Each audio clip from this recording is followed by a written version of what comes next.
गोली अखियां न मारे कुड़ी ठा करके, गोली अखियां न मारे कुड़ी ठा करके, गोली अखियां न मारे कुड़ी ठा करके, गोली अखियां न मारे ठा ठा करके।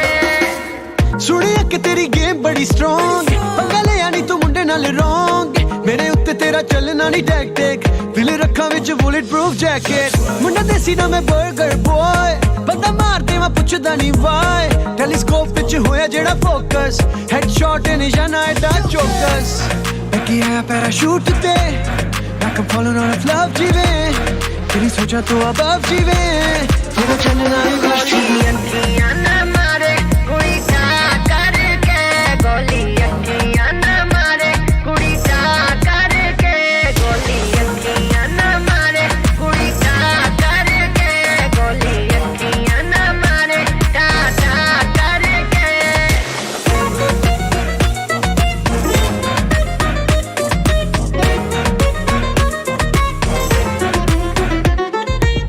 Oh boy, don't cry, तेरी बातों से तू लगता है हाय, कर ले तू चाहे जितनी भी ट्राई, तेरे जैसे कई आए। I'm a queen, मेरा सीन, करे बात मेरी M16, नॉकआउट करूँ दिल I'm so mean, तू भी बचेगा नहीं कर ले यकीन, तेरी गेम को मैं रूल करूँ, ऐसी बातें ना फजूल करूँ, बिना चिकन डिनर, कभी हार ना कबूल करूँ, कभी हार ना कबूल करूँ।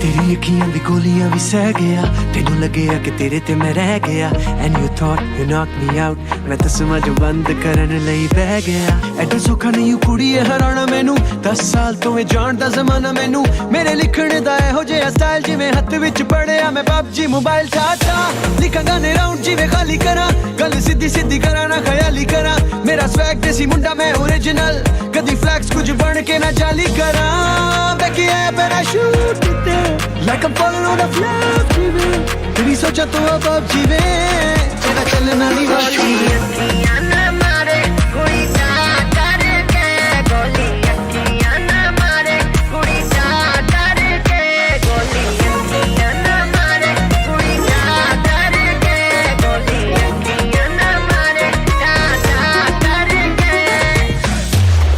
Game over.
अभी तो फिलहाल हम मेकअप कर रहे हैं।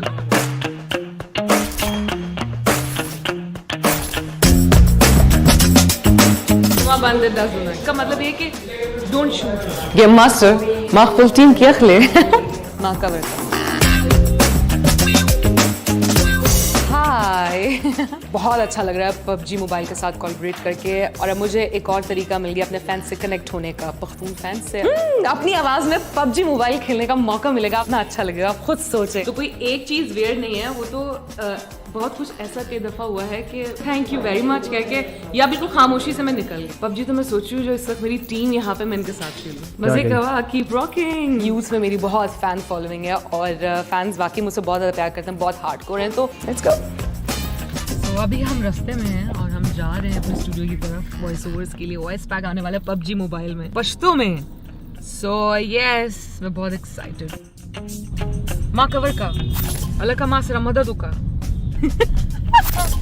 और मुझे प्राउड इस बात है कि मैं पठान हूँ मुसलमान हूँ मैं आज जो हूँ जहाँ हूँ यकीनन मेरे कल्चर की कदर ही है जो मुझे यहाँ तक लेके आई आप लाइव स्ट्रीमिंग कब शुरू करें बहुत जल्द मुझे लगता है इसके बाद तो एक बनता है सेशन तो वो तो आप जल्दी देखेंगे मुझे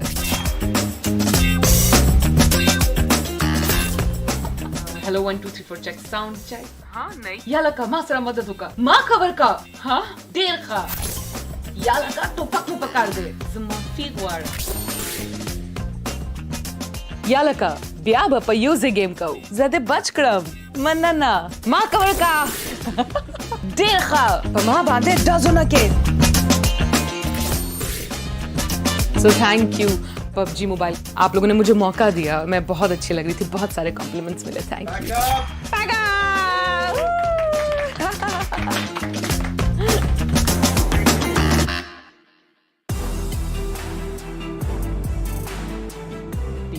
QWERTY Esports.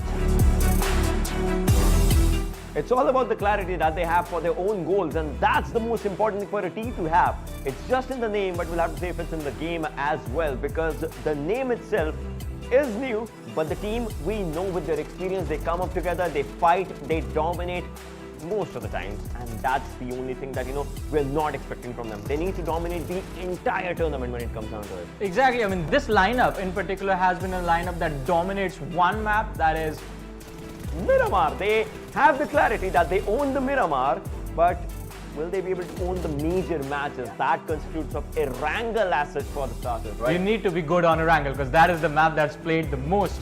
But we have a lot of expectations from QWERTY this time around as well, and hopefully they will deliver. So good luck to Team QWERTY for that.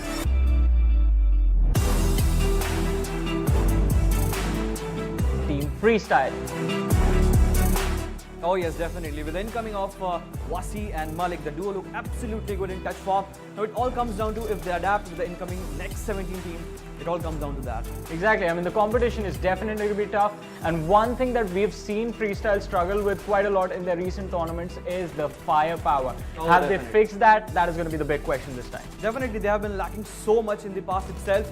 But as I just mentioned, with the addition of Wasi and the other player, if they coordinate pretty well, I see them in the top 5 at least. Exactly. But there is additional pressure on Freestyle. Let's not forget, this is the same team that represented Pakistan in the World League at one point. So hopefully they perform in this PMPL as well. And for that, we wish good luck to Team Freestyle.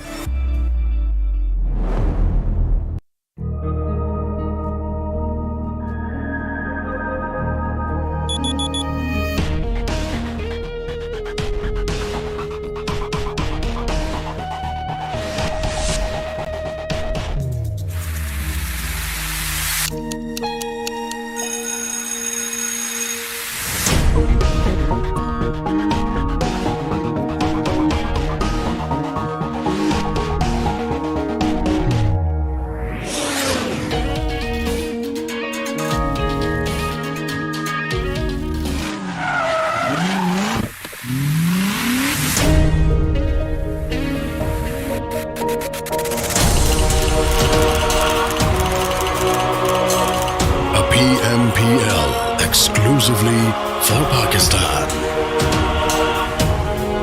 A chance to push your limits. The squads are ready to turn their dreams into reality.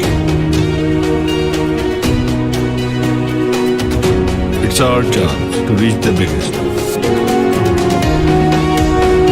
It's time to enter the dawn of new champions. Let the action begin.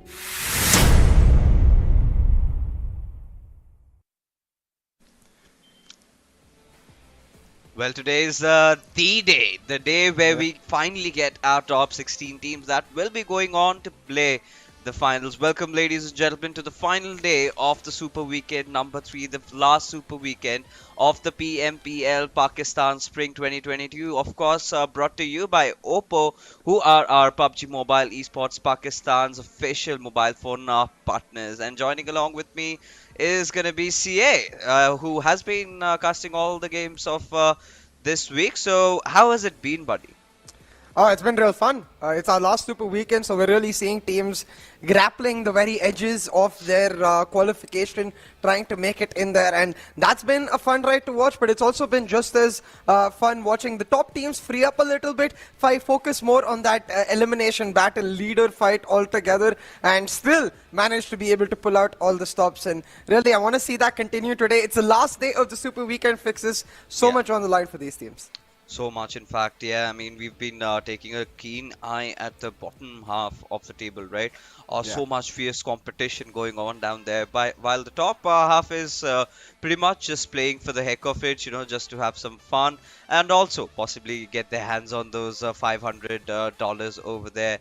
And, you know, you talk about the big names. I'm pretty sure the first day I did cast a few matches, SALTxi8 and even the likes of QWERTY. They were in sublime form. But I think what our primary attention today has to be as to how teams like XGeneration play it around, how teams like the Regicide can they, you know, catch up, because I heard that their lead was sort of taken away from them. Yeah, so XGeneration was able to take over Regicide. I believe there's about a 9 or 10 point gap right now with XGeneration in the lead. So it's still very, very close. It's still very enticing. Either team could honestly walk away with the qualification today. And in that regard, we've got a dark horse as well. TmW around the 80 point mark right now, but I believe over 50 points away. So that's why they'll have to really buck up and pull off a miraculous day 3 if they're to make it happen. Because as you can see, fixes, it's all about making it to that PMPL Pakistan finals. Oh yeah, indeed. And for the new viewers out there, we're finally done with all our league play days, out of which, you know, teams were divided into 5 groups each. As the top 16 only make it to the Super Weekend. It is the final day of the 3rd Super Weekend. So from here onwards on the overall rankings, we get to see the top 16 only qualifying to the finals of the PMPL Pakistan Spring 2022.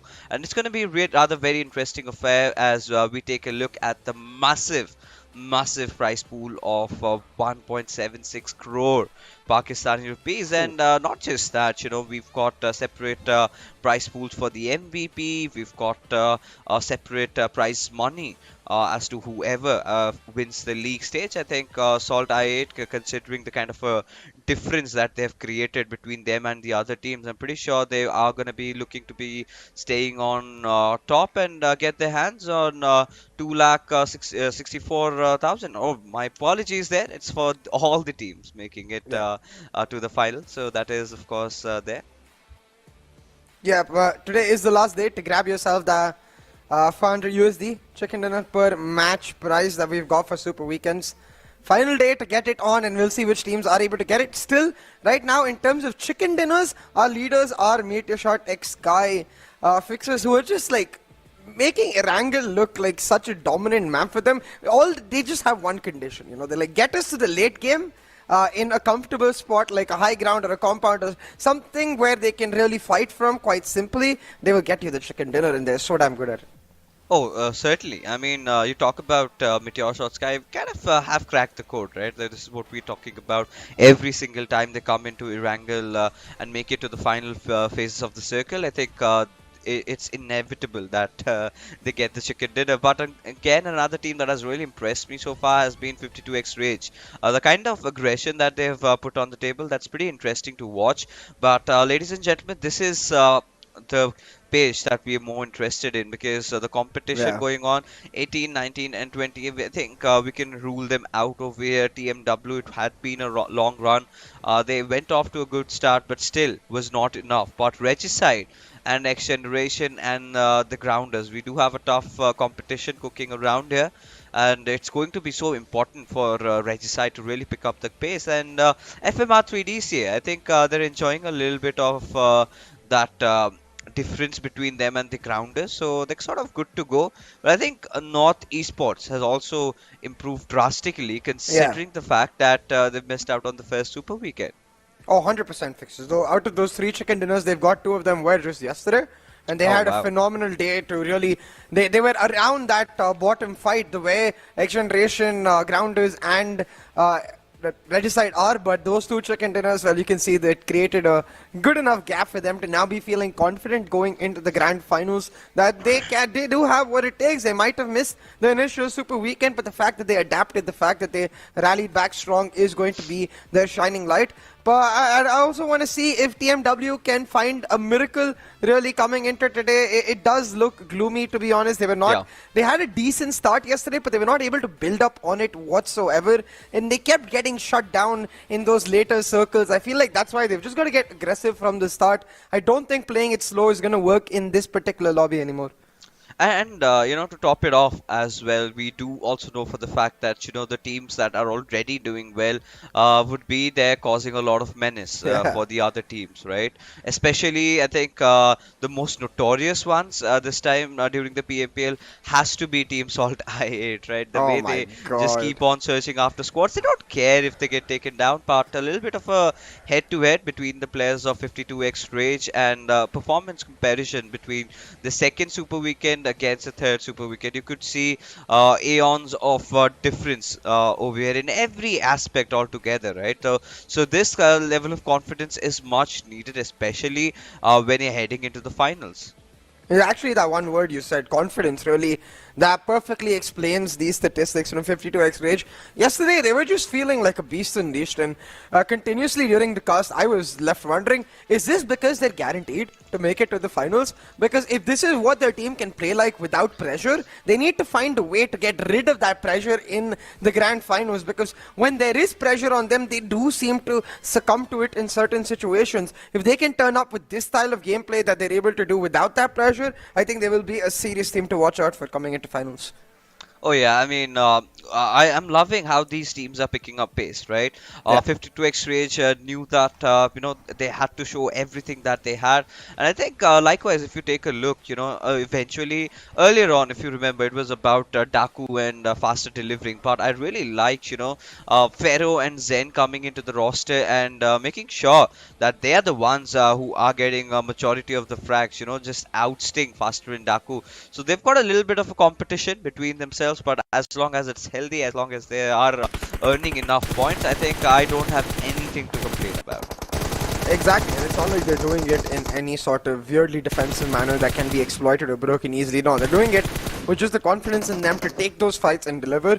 Again and again, you can see for 52x Rage, I'd say the only fault in these fights that you're going to notice has been that sometimes they push it too far, but I think that's a fault that I'm very much happy with, because if a team is doing that, it means that they're hella confident, they're on the same page about playing that aggressive nature, and therefore, even if they're making the wrong moves, sometimes it'll work out just because they're doing it all together, and that sort of synchronization is key. Oh, and I remember this nade from Daku. This is what I mean by teamwork. One nade and then the spray for the backup, everyone is gone. Instant. Yeah. And we're getting acquainted to see more of these boys, right? 52x Rage, especially the way they have recovered themselves, inside the third Super Weekend. they've been phenomenal, right? But again, this is one of the teams that everyone needs to be worried about. SALTxi8, the kind of dominance they have established. We're gonna talk about them just a wee while later. But for now, a look at their seismograph. As you can clearly see, the mid phases around the second Super Weekend. That is, we could not see a lot coming in from their side. But ever since the third Super Weekend, the third league play days, I think you could see those charts rising up. And I think we all do love a graph like this, right? You start off on a medium pace, and then suddenly you go to a dip, and then you pick yourself up, and then you are absolutely just going all out. And that's such a nice thing to happen at them at such a crucial time. In fact, just before the finals, regaining their form back. All they have to do is, even today, capitalize on the momentum that they have built for, and I believe they should be good to go. 100%, and I really, it's exciting to see the way they're able to deliver and grow so much forward. I think TUF is another great example of the same. But I think, again, something that does stand out in that regard with that graph is the ups and downs. I think that's what teams are going to have to correct going in to the finals. And this is another team that is a great example, really. I think you can see in terms of Super Weekend 2, they had a great Super Weekend. Of course, we all remember that effective hat-trick of chicken dinners they got over the 3 Erangels they played. But I think, again, a team that has had many ups but many downs as well. They just need that consistency flowing. Yeah, I think the second Super Weekend has to be one of the best Super Weekends that MetershotxSKY could ever pull out of their magic hats, because honestly, the way they were playing back-to-back hat tricks in Erangel, so much consistent and stable performance, not just in Miramar, not just in Erangel, but also sort of reflected that in Miramar. So clearly shows that MetershotxSKY is definitely a force to be reckoned with. And the way HELSI has been playing, I mean, he's such a brilliant lad, and along with him, Kian and Katir, I really like that they've also picked up the pace. They're not feeling themselves to be liabilities, rather they're playing as a team. Of course, haven't really been able to reflect it in the same manner as to how they played in the Super Weekend number 2, but I believe that Super Weekend 3 has nonetheless has been sort of okay, or even better than okay for them. But yeah, there's always scope of improvement. They certainly can do better.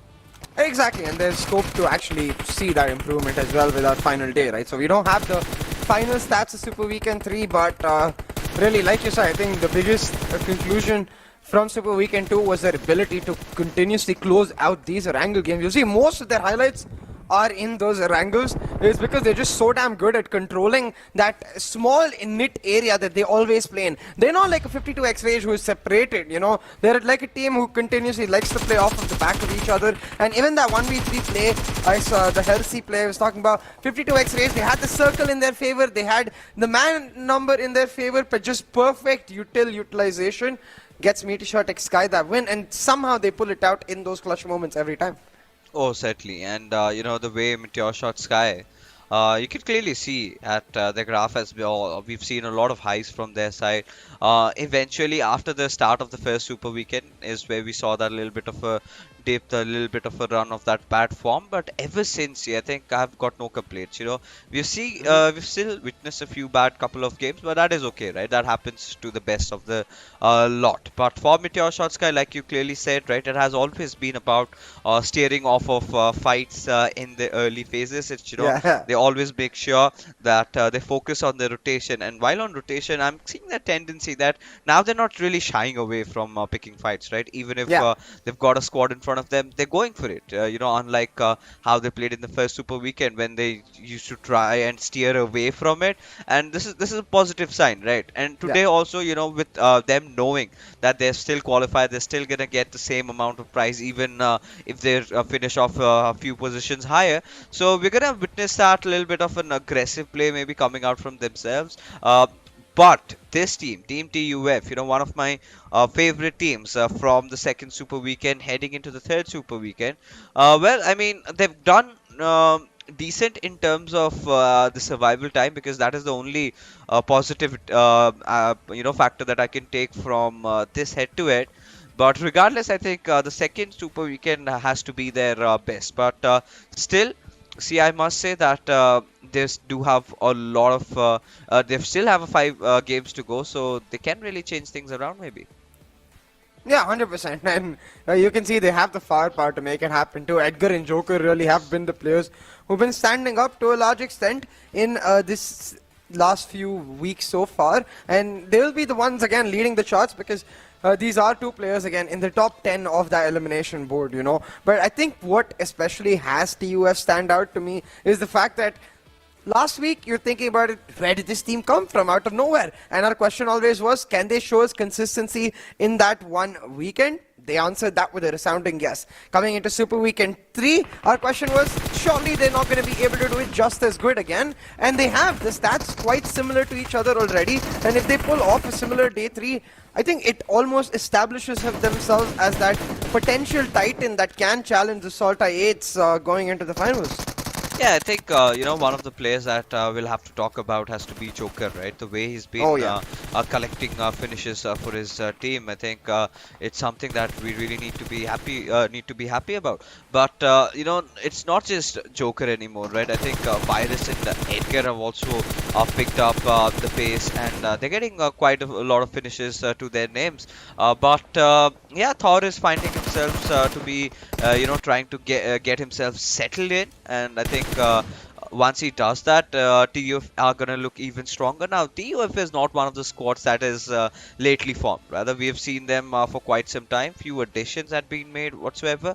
But yeah, their seismograph clearly shows that from the second Super Weekend, we have seen their rise, and well, they've sort of managed to maintain it.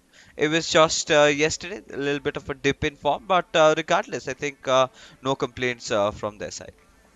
Yeah, absolutely no. I think they will just be concerned about carrying this form over to the rest of the matches. Maybe correcting a map or two that they don't necessarily have as much success on. We usually see them thrive on them Erangels. And also, of course, to continue their charge in terms of the elimination leaderboards. I'm sure they'll at least want to make top 3. Because honestly, top 1 is kind of hard. Crypto is in a league of his own. It's just 420 Boy who's getting somewhat close to challenging him.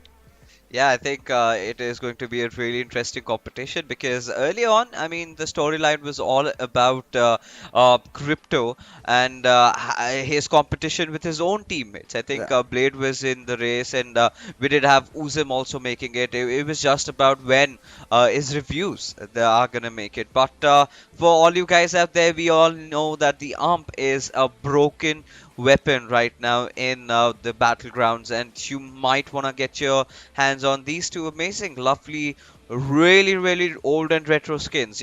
I've seen these 2 skins back from when I started playing PUBG Mobile, so clearly not available so often these days. So don't forget to make sure that you are glued to the stream, because a secret code might pop up anytime during the game, and that is when is your cue to head off to your redeem stores and get the weapons for yourself, and time to sort of flex it in front of your teammates. That being said, ladies and gentlemen, I think it's due time that we get started with our first game of the evening, and nothing out of ordinary. We're gonna start off with Erangel through Erangels for the day in alternative fashions, and we do have Miramar and Sanhok coming in between, and these 2 maps have always been the X factors. Anything can possibly happen, especially in Sanhok.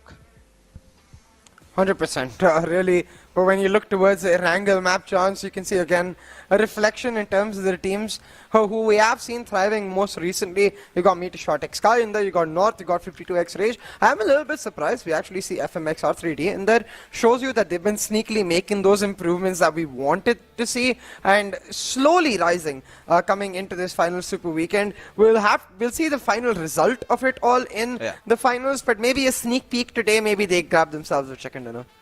Oh, they certainly can, and we're really hoping. But I think it's time, ladies and gentlemen, to directly head in to the greener pastures of Erangel, as I do not see a player on the bottom right corner. All I see is a ceiling fan, and I'm wondering He's your fan. Yeah, I think he's from North Esports. Maybe. I spot out Zameen. Looking up north. Oh, okay. But that's in the air. That's not Zameen.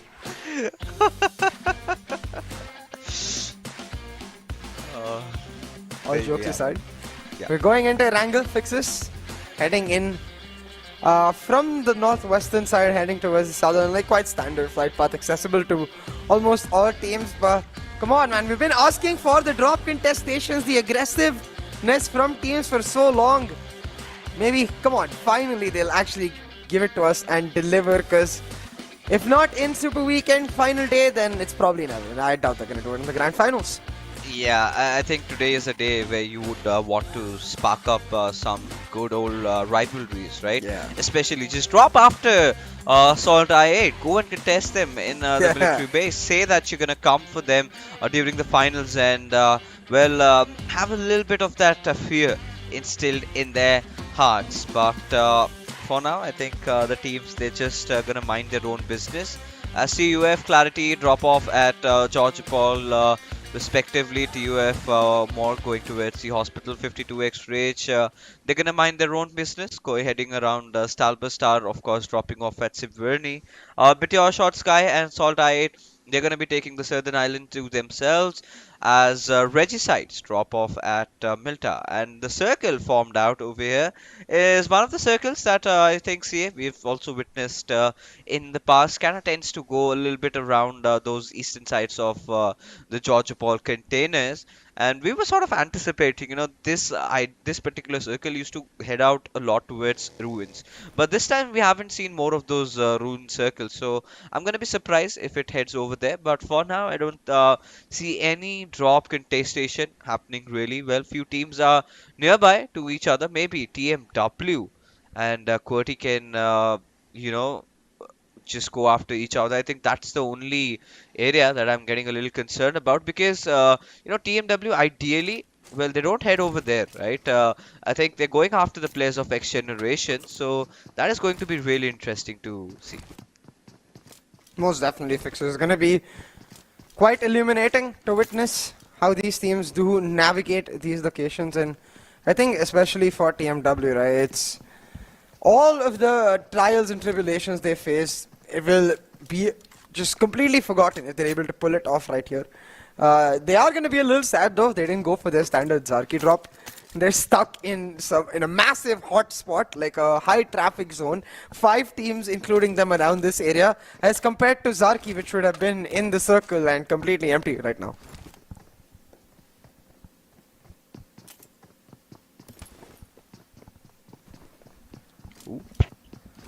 TMW also right now though are close to their main enemies. Regicide on their south, XGeneration on their north. So maybe we get to see that decisive blow Fixes, see them going for one of those and just take it fast from the very beginning. I was kind of wondering as to why TMW did opt for their substitute coming in, El Fatiha, right? They were already kind of struggling there. Maybe wanted to give him some game time. I think that's the only possibility that I can imagine of. But I really felt had TMW performed out of their minds during the first day of this third Super Weekend, things could have been different, right? They could have been in fighting contestation. However, they still can. It's just a matter of getting, let's say, like 3 or 4 chicken dinners for the evening. I mean, it's not impossible. It is theoretically possible that they can achieve such a feat, but it's going to be so difficult otherwise. But for team like Star, I think this is one of the teams here that has been in the thick and thin of things. We have seen their good moments. We have seen a little bit of a downfall, but still, quite comfortably at the 11th spot. I think they've ensured that they are heading to the finals. But for teams like 4VTFT, I mean, you've got to say it, right? They might just qualify barely by the skin of their teeth. Yeah, exactly. And I think for them, despite not making it, qualifying will be a huge boon. With the wake-up call necessary, having not qualified for the Super Weekend, like, bro, they need to get their ideas together. And it's quite cool in that way, Fixes.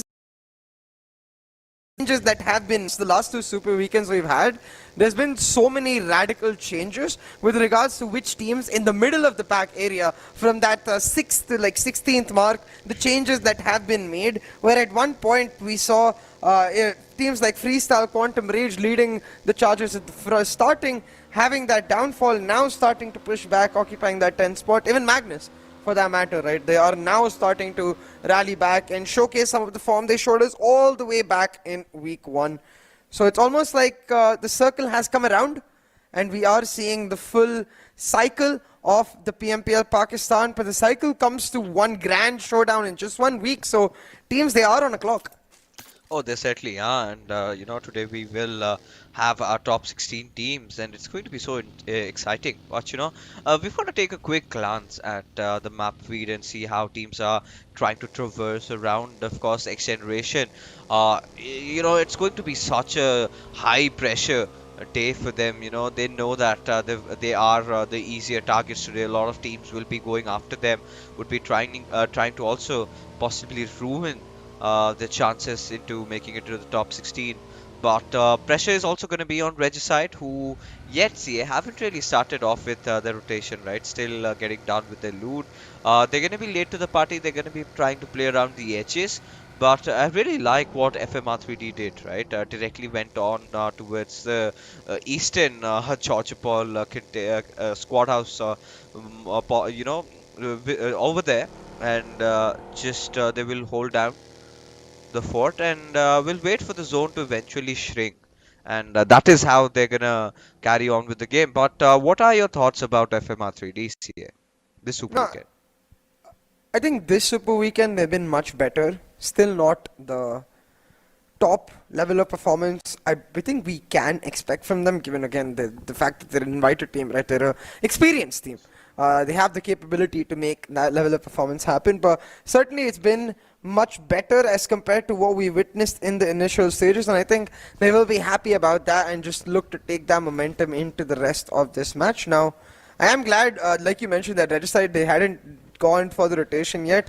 I was concerned for a second that many a time across that area we've seen the bridge contestation between MetershotxSKY and Regicide, and it kind of destroys both of the teams irrespective of who wins, because they get stuck in that area for so long that they never get a good spot. But this time Regicide, they make the move.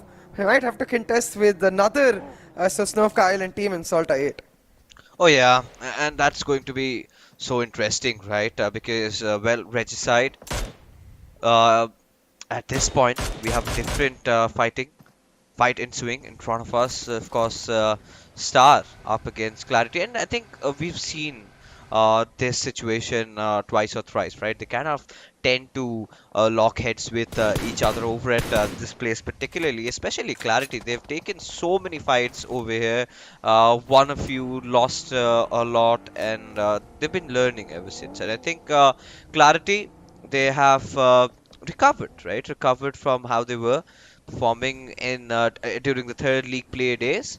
But for now, Pika from R3D has been taken down. I think nothing to worry about, not threatening at all, because of course Clarity or anybody could not really effectively push at them by just getting one knock. Yeah, exactly. And in that sense, I think most teams are certainly feeling comfortable right now. It's almost become a tradition that it really is that the end of the second circle at minimum, but usually towards the third and fourth circle, where we get to see the action really starting to get flowing. And I'm really curious where this circle will end up going. We had a similar one yesterday, Fixes, and it ended up going to a shooting range, actually, like towards the northern side of Georgiapol area almost, and I was a little disappointed because I was hoping we get a Georgiapol containers finish. But the way this circle has shifted, it looks like I'm going to be a little disappointed again. It looks like it is going to go back either to that northern shooting range side area or maybe even to that Rozok Island again. Yeah, I mean, this particular circle shift, well, I really feel that it's gonna come down below. Somewhere around the ruins is still a strong gut feeling. But anything is possible, quite honestly, right? But as we take a look at how the circle has been really forming around, a lot of teams are actually building up on this the center, right? They're sort of congregating over there, and it's going to be important as to what happens next. But for the teams that are playing around the edges, we've got to bring in SALTxi8 and the others into the scenario. As looking at this FMR3D, they're being contested over here by the players of Quantum Ray. JD, being unaware of Hassan's positioning, will find himself knocked out as two more, Sparky and Sirius, are trying trying to go ahead with the push. As Hassan, he's gonna get a little bit greedy over there, went in for the finish, but instead got knocked down by Alpha. As finisher somehow has to keep things alive for his team, but no, Sparky just clutches it by his whisker, as Pika will be following up suit along with the Nubis, and Quantum Rage have quite a few of their players already bleeding. In fact, the last surviving player, Alpha, has made it up here, but this is a moment where FMR3D can consider going in for the revive. FMxR3D, they're gonna do just that, fixes. Try to convert this situation into a one that favors them numbers wise, while Pika, he tries to hold down Alpha. The nade lands, and the stopping power should be enough now. With Hassan OP back on his feet, they should be able to get finisher back online as well. Figure me, Tinder, we've got the fights breaking out already at the start of this second circle. We've got Magnus eliminated, I believe, all the way through, so more than one area in tandem breaking apart, but Alpha just by the nick of his teeth escaping that Molotov. For how long, Fixes? He's gonna get hunted down now by this four-man squad. Oh, he certainly is, and has revealed his exact location. Should not be a cause of concern for Pika, but I'm curious to see what happened to that George Paul squad house, right? And like I was anticipating, that has been taken away from FMR3D, so it must be a little concerning to them, because Clarity took it over just the moment they went in for a fight. But still, a good thing for FMR3D, still managed to get themselves a squad wipe and Quantum Rage at that. So that's a good news coming in for them. But 52x Rage, they have decided, they're just going to be playing from the edges, and so have the players of XGeneration, completely steering off the competition. You could see they are under tremendous pressure, and the only thing that their eyes would be looking out for, CA, is for the fact that Regicide get eliminated early on.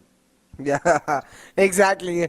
All peeled on that kill feed for just the hope that R3G will pop up, and on the right hand side, not on the left hand side, because if they're on the left hand side, they're grabbing a lot of points. And that's where we'll have to see how it does unfold. But we got yet another centralized shift of the circle. Fixes FMxR3D in a great position, and I'm actually, Regicide is all the way down south, actually in hot position, because it all depends on their decision making here. If they go all the way around through hospital, maybe they end up in a good spot, actually probably in front of their rivals in XGeneration, and they are going to do just that. But we've got Freestyle right now potentially going to run into SALTxi8 with TUF on the high ground right next to them. That might turn into a massacre of Freestyle.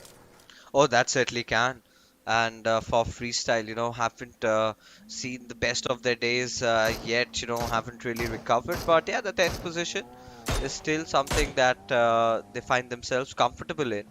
But for now, QWERTY playing from the edges themselves, a little bit of a bunker to play around with, a little bit of a trench to try and spot the players out. Ever since these additions were made into Erangel 2.0, I felt it was so much needed, right? Because sometimes it used to get so out in the open, right? There was no place to hide, and teams used to face a lot of problems while dealing with situations. But yeah, the developers made a quick fix to it, and with the latest addition, the new changes being made around the military bases bridges. I think that is something that to look out for. I haven't really seen a lot of bridge fights, but regardless, I'm gonna have my eyes on that. But for now, this is where we could see the players of Team Magnus getting eliminated with Cairo, just the last player, the Grounders, being the one to below that hammer into their heads, rather. But now, SALTxi8, we've got to see as to how they're going to perform against Freestyle. SALTxi8 just trying to, I think at this point, play it safe in their corner. They have an idea TUF is nearby, but this is what I was talking about, Fixes, that long rotation for Regicide puts them in this dodgeable container area, right in front of their rivals XGeneration, where Thug, he's looking at the wrong side. If he was looking to his left, he might have spotted out Regicide's players, but actually, I'm not sure how this ended up happening, but it's going to be a free elimination point for JD, and that too from Regicide's body. That's what you called a sweet elimination point. Yeah, this is something, at the same time, they're going to be feeling it at the back of their minds, right? Alright, Regicide is very close to where we stand right now, and we've got to be careful about them. But yeah, I think JT must be proud. But there you go, the shift coming down below, and Clarity, they're going to be pretty happy about the compound that they're holding onto, as Marlega will get the better out of Snow, staying within the circle and doing some massive damage to the players of North Esports, as Avenger, his vehicle just about to blow up. SALTxi8 from the backlines knocks out Marlega over here. MetershotxSKY, we've seen that late rotation work out so well so many times, but this might work out so well that they end the dream, because you got TMW quite near them with North Esports closing in from the back as well, and QWERTY trying to get into the edge of the circle now. Fixes again. I think we're going to go back soon to that southern fight that we were seeing earlier between SALTxi8 and Freestyle, with TUF lurking in the shadows. And you can see on the circle, TUF, that mountain range they're on, it's still included in the circle. So I think they'll just look to maintain that position in that way. Wait for a fight like the one between SALTxi8 and Freestyle to erupt before pouncing. Oh yeah, they certainly will, as Ash now eventually gets knocked down, and he was the one who tried to go after the players of the TMW, and MetershotxSKY find themselves in a little bit of a dicey situation, as Marlega will be moving ahead with his buggy trying to scour around the land, as Big Boss is gonna give the revive on towards his teammate over there, as Halsey is gonna be following suit from the back lines, and Harry and Big Boss, they're gonna both meet their makers, have their knock stolen by the players of QWERTY. Oh boy. TMW, they're not going to be so happy about that. For a second, it looked like the fight might go their way, but it's all been turned around. QWERTY being the disruptors and ending the dreams. Is now Althea, he's caught in the middle of many a cars trying to run him down while bullets come and rip him apart. Althea will go down. TMW left with one last hope in Marlega MVP, but I don't know, man. He looks like he's stuck. I don't think he's going to be able to make it out. And yeah, that's what we see. TMW, they have been eliminated in the 13th spot with just 2 eliminations. Fixes not a great start at all to that miracle run, which was the only thing that could have got them out. Yeah, I mean, we were hoping for better things to happen, but really getting at the brunt of things. But SALTxi8, a few players, I can see them falling down to the players of Freestyle, so it's going to be respite for them. And SALTxi8, they haven't really been shying away from any fights. They did what they always wanted to, but this time not working out for them. As Star, they're going to be trying to get themselves inside the circle. It's going to be rather interesting as to how they're going to try and do that, as the circle, like we predicted, went a little bit down south, and this is where teams like Freestyle, they're going to find themselves in a very competitive position to try and get the chicken dinner, especially with all their players alive, and 3 finishes out of SALTxi8, so certainly also going to bolster up their morals over here. Oh, most certainly.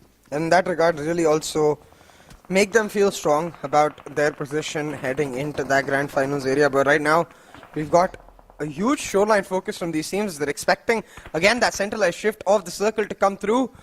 And will it be? We'll find out right about now. And it's not. It goes all the way to the east, favoring FMxR3D heavily and putting a lot of the teams under the fire who are trying to rotate in from the west. Namely, one we're going to start seeing is Regicide and 52x Rage Fixes. They're stuck in the middle between the team in the circle and the team on the extreme edge of XGeneration. Oh, it's going to be so interesting as to what really happens over here, but we do have a fight on our hands, as 52x Rage will just go charging in at Star's direction, get as many finishes as possible, increase the points tally up a little bit, and they've been doing exactly the same. God Fury can see him knocked out inside the waters, but from the back lines, XGeneration coming out of nowhere. secure those 2 finishes, and with that, 52xRage Esports, they've been eliminated as XGeneration find themselves up with 5 finishes, and this is such a good sign for them, such a good game considering Regicide with just that 1 player surviving. Now JD being knocked down. I think there's still chance that he can get Res back up, but or maybe not, because the circle seems to start closing in. Yeah, it seems quite disturbing proposition right now for all of the teams stuck outside the circle, because the way this terrain is also structured, FMxR3D have a huge advantage, and the only way in is the only safe way in rather is the way Uzum is adopting, through the water. But we all know the water is somewhat cursed in PMPL Pakistan so far. Once you enter, you usually exit with your corpse, not really with the live factor right there. But we've seen QWERTY in the past pull off from the very similar circles here a win, and we'll have to see if they can do it again. Right now it's just FMxR3D with the potential to dominate, but TUF, even though they're far out, with the team all the way in, they're trying to capture Freestyle's position. Can they do it without a third party coming in? Can they do it quickly, though, is the question. And look at this, TUF really backing on the situation over here with Freestyle. Just getting into the waters for a swim through to get to the other side. But Gravity sure wanted to capitalize on that, but will be retaliated back, in fact, right on his knees by Edgar. We gotta get to see that, resurrections of DMRs, and I really thought, DMRs were really out of meta, but, Edgar showing us how strong it can really be, as Uzum did come out for some more too, but instead, received a lot of bullets.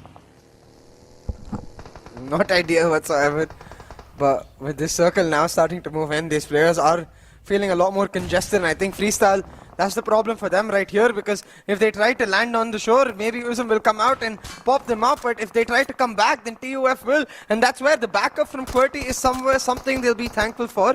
Wilbury pushes back TUF and allows Freestyle a moment to get into the shore. Look at Uzum, man. Bullets being fired across multiple shorelines, smokes being traded, players desperate to find cover, and Uzum just having a casual swim. Oh, certainly, and he's just taken the backseat of the buggy over there, and he's gonna try and remain alive for as long as possible. Steve Wolf, he gets taken down from elsewhere. We've got to see exactly where that came from, as Bashir dishing out all the damage from up above, as Thug, he's gonna cook a grenade at QWERTY's direction. Now look at this.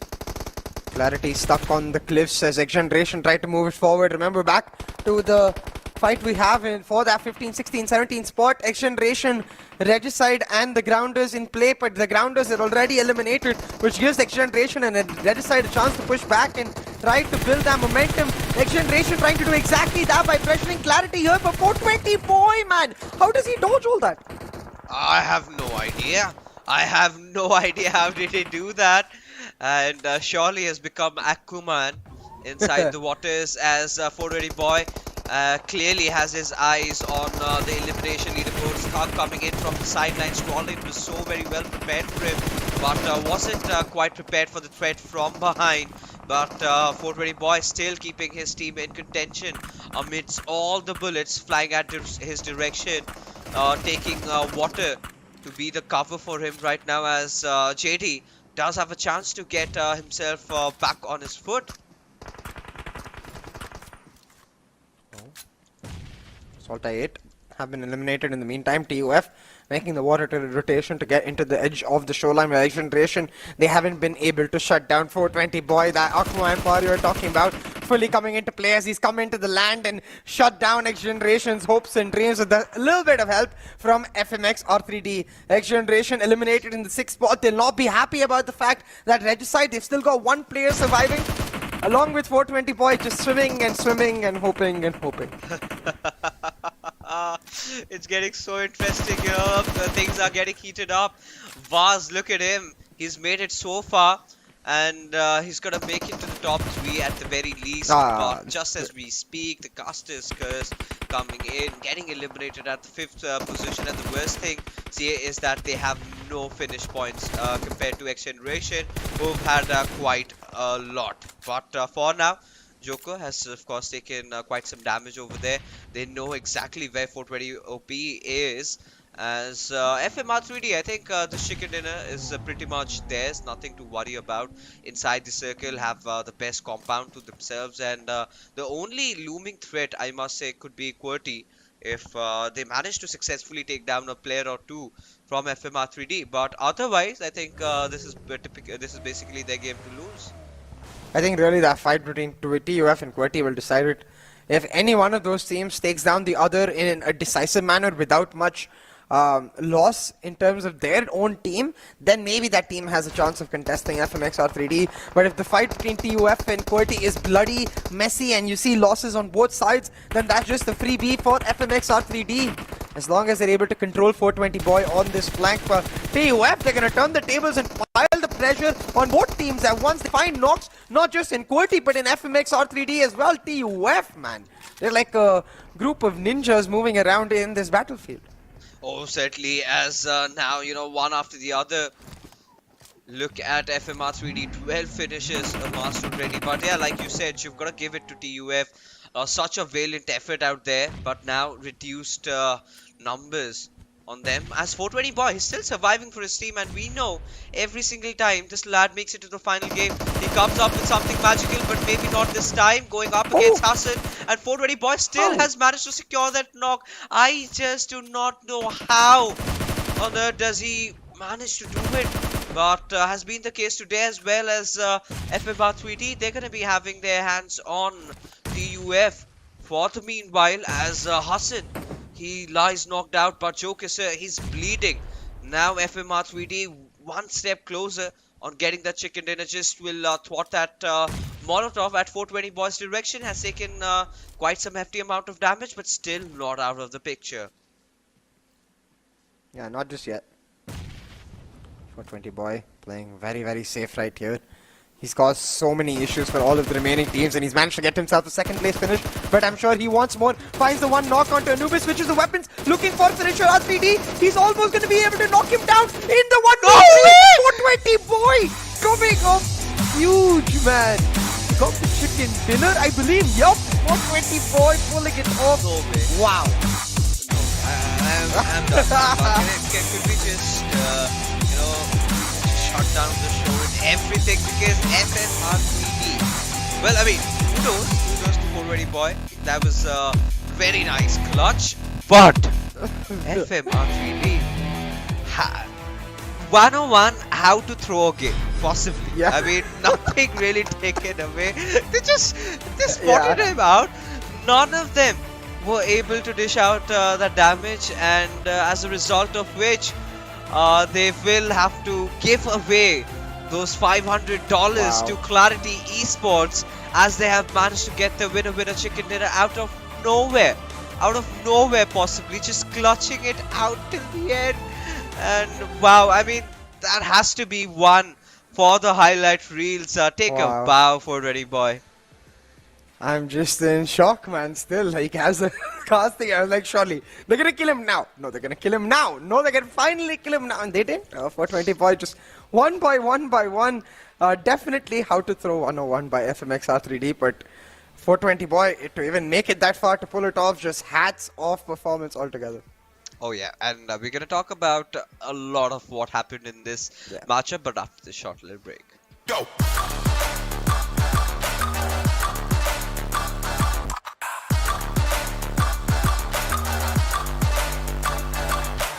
It's your chance to reach the biggest. Let the action begin.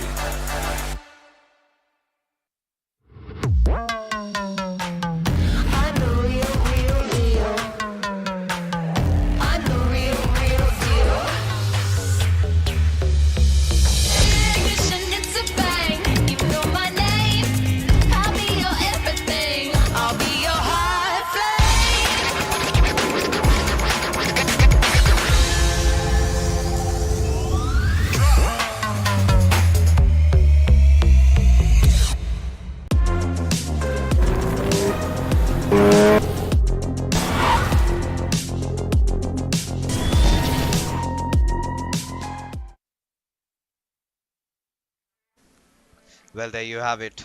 And wow, the Oppo F21 Pro in all its might and glory, and it is going to be launching just in the next couple of hours, 11th of April in Pakistan for all you guys out there. And might want to check that one out if you want your winner chicken dinners, because that has been the go-to mantra for all these players. But yeah, what an interesting turn of events here. I mean, just clutching it back for Team QWERTY. Well, when they looked really out of contention for the top spot, somehow they seem to have managed to get the job done. How? I don't know, man. That's a painful one too, because that's minus 500 USD from FMxR3D. Forget the play, forget the momentum and the morale it will create. I mean, it's kind of hard to forget, not gonna lie. But then to add on to all of that, you've got the 500 USD. And for clarity, is just again a lot of confidence from 420 boy too. I wonder if this affects his standings in the elimination leaderboards actually, because he was very, very close to Crypto previously. Yeah, he certainly was, and I'm pretty sure he's going to catch up pace with the way he's been performing. But for now, for FMR3D, it's going to be Hassan who gets the MVP this time. 6 elimination for this very young lad, and he's managed to do a really decent job, right? What the biggest obstacle, rather I must say, for FMR3D before absolutely getting clutched, annihilated by 420 boy, was the fight against Quantum Rage. I think that was the most pivotal fight, a 2-2 split for FMR3D, where Pika and Anubis were on the backlines, were on the George Paul squad house, and they had to follow it up. I think them winning that particular fight sort of established that foundation for a lot of more finishes that did come later on. As we take a look at the top players, 6 eliminations for Hassan, 6 eliminations also for 420 boy, but in my humble opinion, of course, the statistics do say it was Hassan, but 420 boy deserves it by a mile. Yeah,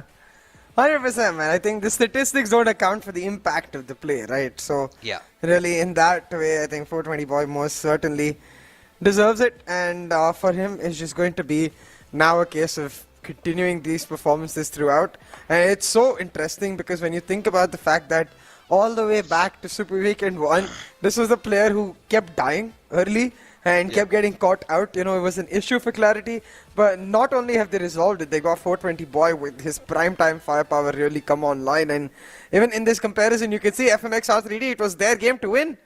420 boy, he pulled it. Oh yeah, and you know, at this, look at that, right?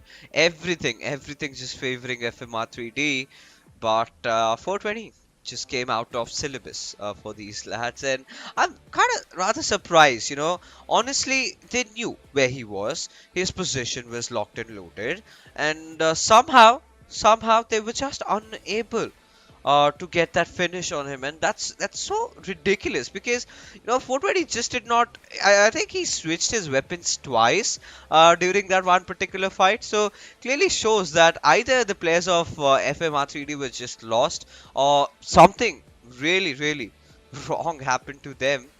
But for now, let's take a look at the match summary, and there you go. 420 boy still on that tippity top. Highest damage, highest assist, however, going to PK3D. The way he's been performing, I think, CA this time around the league play days and then just carrying it forward, I think FMR3D certainly will feel a little bit happy about how things have gone, really. Yeah, I think they'll be pleased with the way the final Super Weekend has gone. I think that's where, in my opinion, for them, it's just become a case of they've certainly evolved.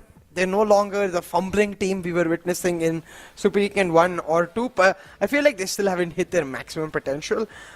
This right here won't help with that because of the fact that they kind of bungled a 1v3, but still 26 points, that's a hefty pickup. 14 eliminations is going to give them a lot of confidence in the belief that if they've got that advantage in the circle in terms of the area they're in, they can certainly pull one out of the bag.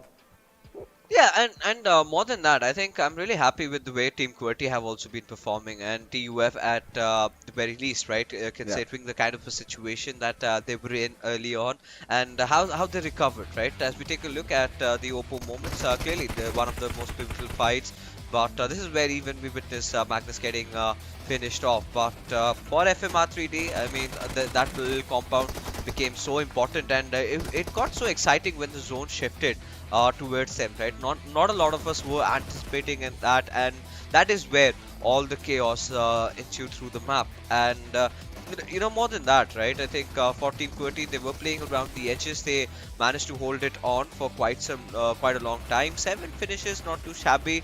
Still in pursuit for that coveted winner chicken dinner. But regardless, they must be really happy by the consistency that they've been showing.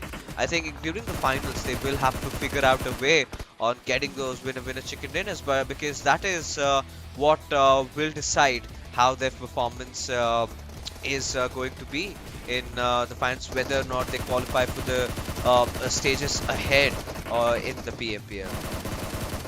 Yeah, exactly, and that's where I think for all of these teams fixes, I almost all 14 teams, I'd say it's only 15, 16, 17 that are really concerned. Day 3 is no longer about trying to make it to the grand finals. It's about trying to make it to the grand finals with a ton of momentum on your side. It's about trying to capitalize on whatever you've learned and put it into play in this final day, so you have that confidence going into this final week that you're going to be able to pull off something absolutely fantastic and get your team the glory they deserve. Oh, I'm just kind of a little bit kind of in a shock, really. Because what I'm anticipating, this dreadful. No, CA. No, CA. We take our words back. We take our words back. We take it back.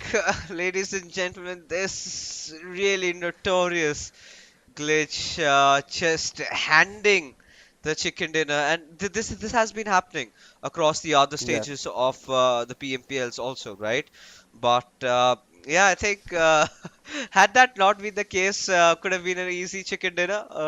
Cost them a hefty $500 here, and that is gonna really annoy the players of FMR3D.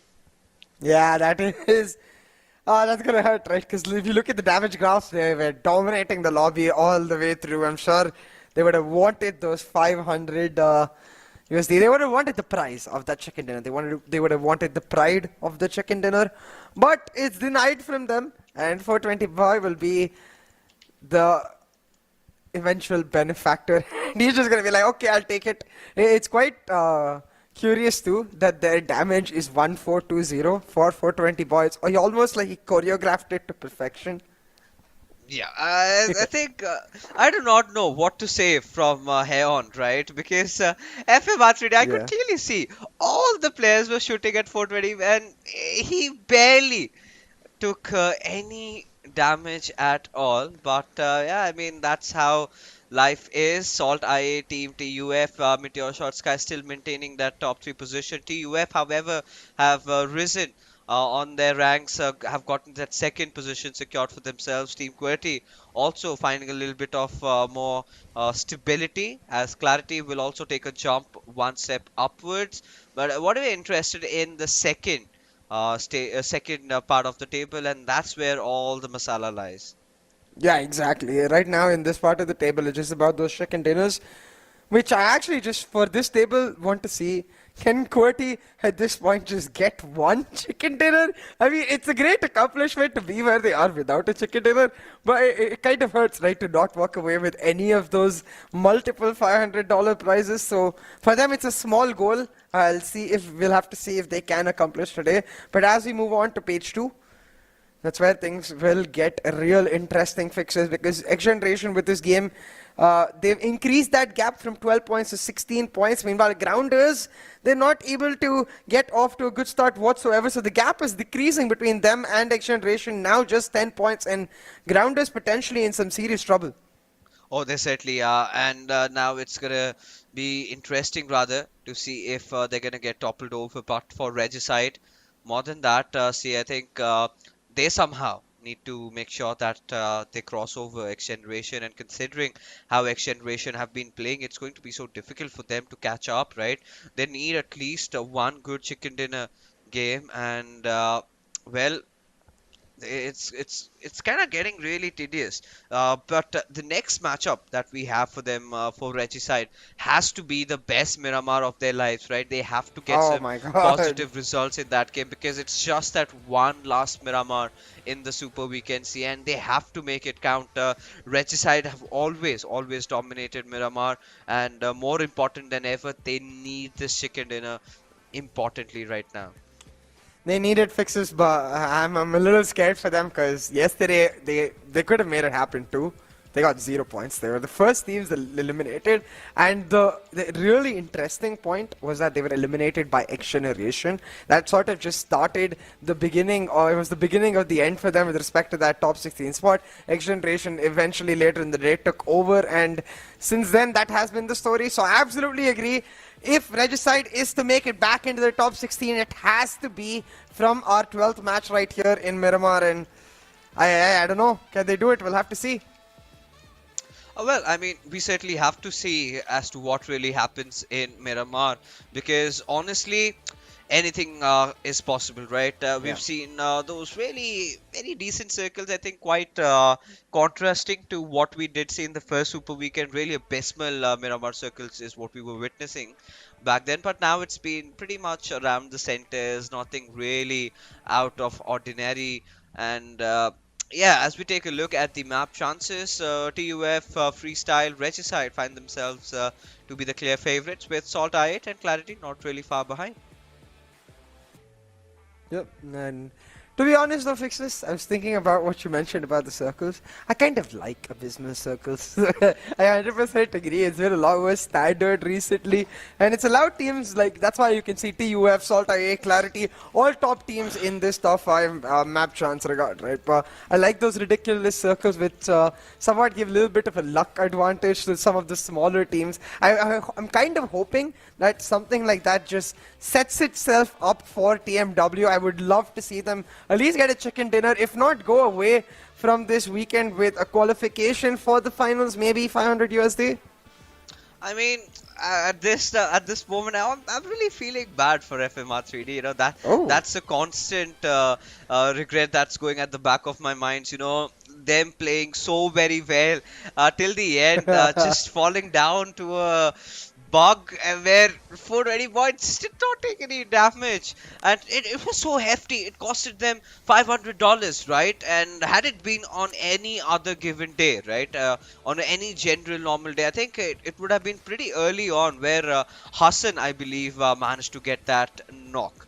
Yeah. But quite controversial things have already happened in this third Super Weekend, so really interesting to see in the finals. I mean, the first thing I would really hope is it to get fixed before the finals happening, because for now, I mean, it was not a game changer, just $500, just 88,000 Pakistani rupees, ladies and gentlemen, costed IFMR3D in giving away that chicken dinner, or rather the chicken dinner being taken away from them. I think that's the right way to put it in.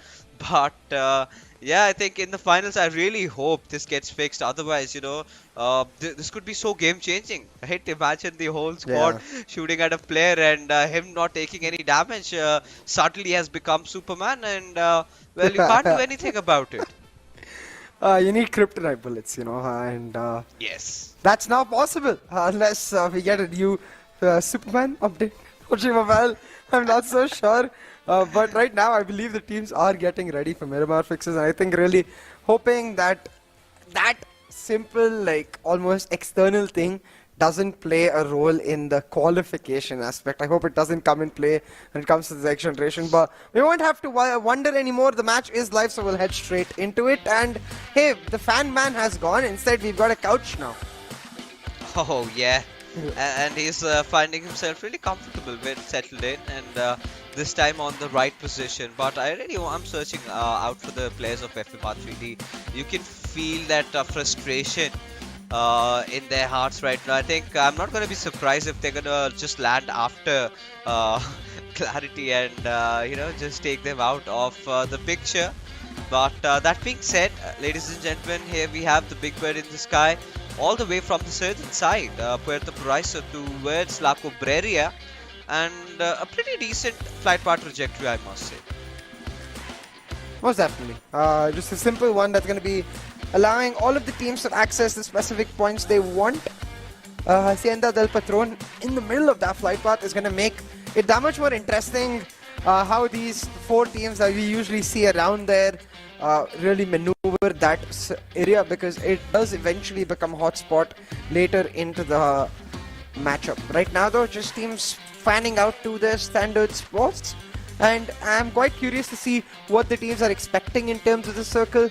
I'm expecting more of a southern circle, maybe around the Chumacera Mountains, maybe around Monte Nuevo, something in that regard, but maybe we get to see something crazy, maybe it goes completely northwest or southwest.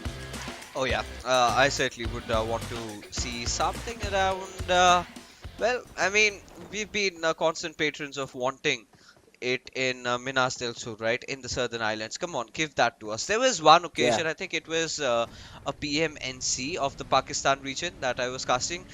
You see CA on the map just beside Impala, those 2 little islands that we have. The circle shifted down there, and it kept on shifting over there with literally every team having had to take the waterways. I think it was NorthEsports that were quick in realizing that, and they took it, and I think they ended up getting the chicken dinner. So back in those days, I think it's not quite an old tournament, just maybe 7 or 8 months ago. But for now, I think SALTxi8 and NorthEsports, they've had this little bit of a understanding between each other, I believe, never really engaging against each other in Los Leones at the very least, as we see yet another default Miramar power grid circles. Yeah, I'm not really surprised, but I wanted something different. I wanted something to really, really shake my mind.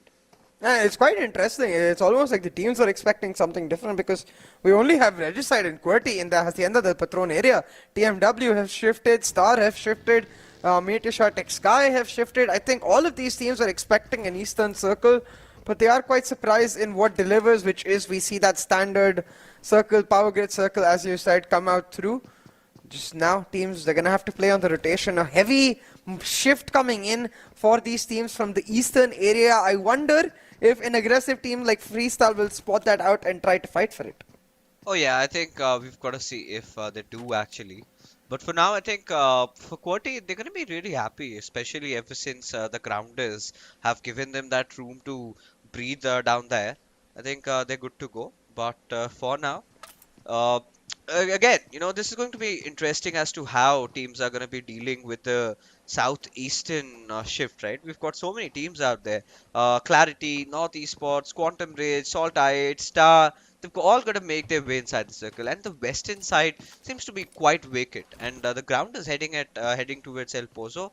Is such a good thing to do right now over here, right? Because now they've got so much ground to play around. They've got so many hills to contest, and they can directly go towards the very center and hold on that spot if need be.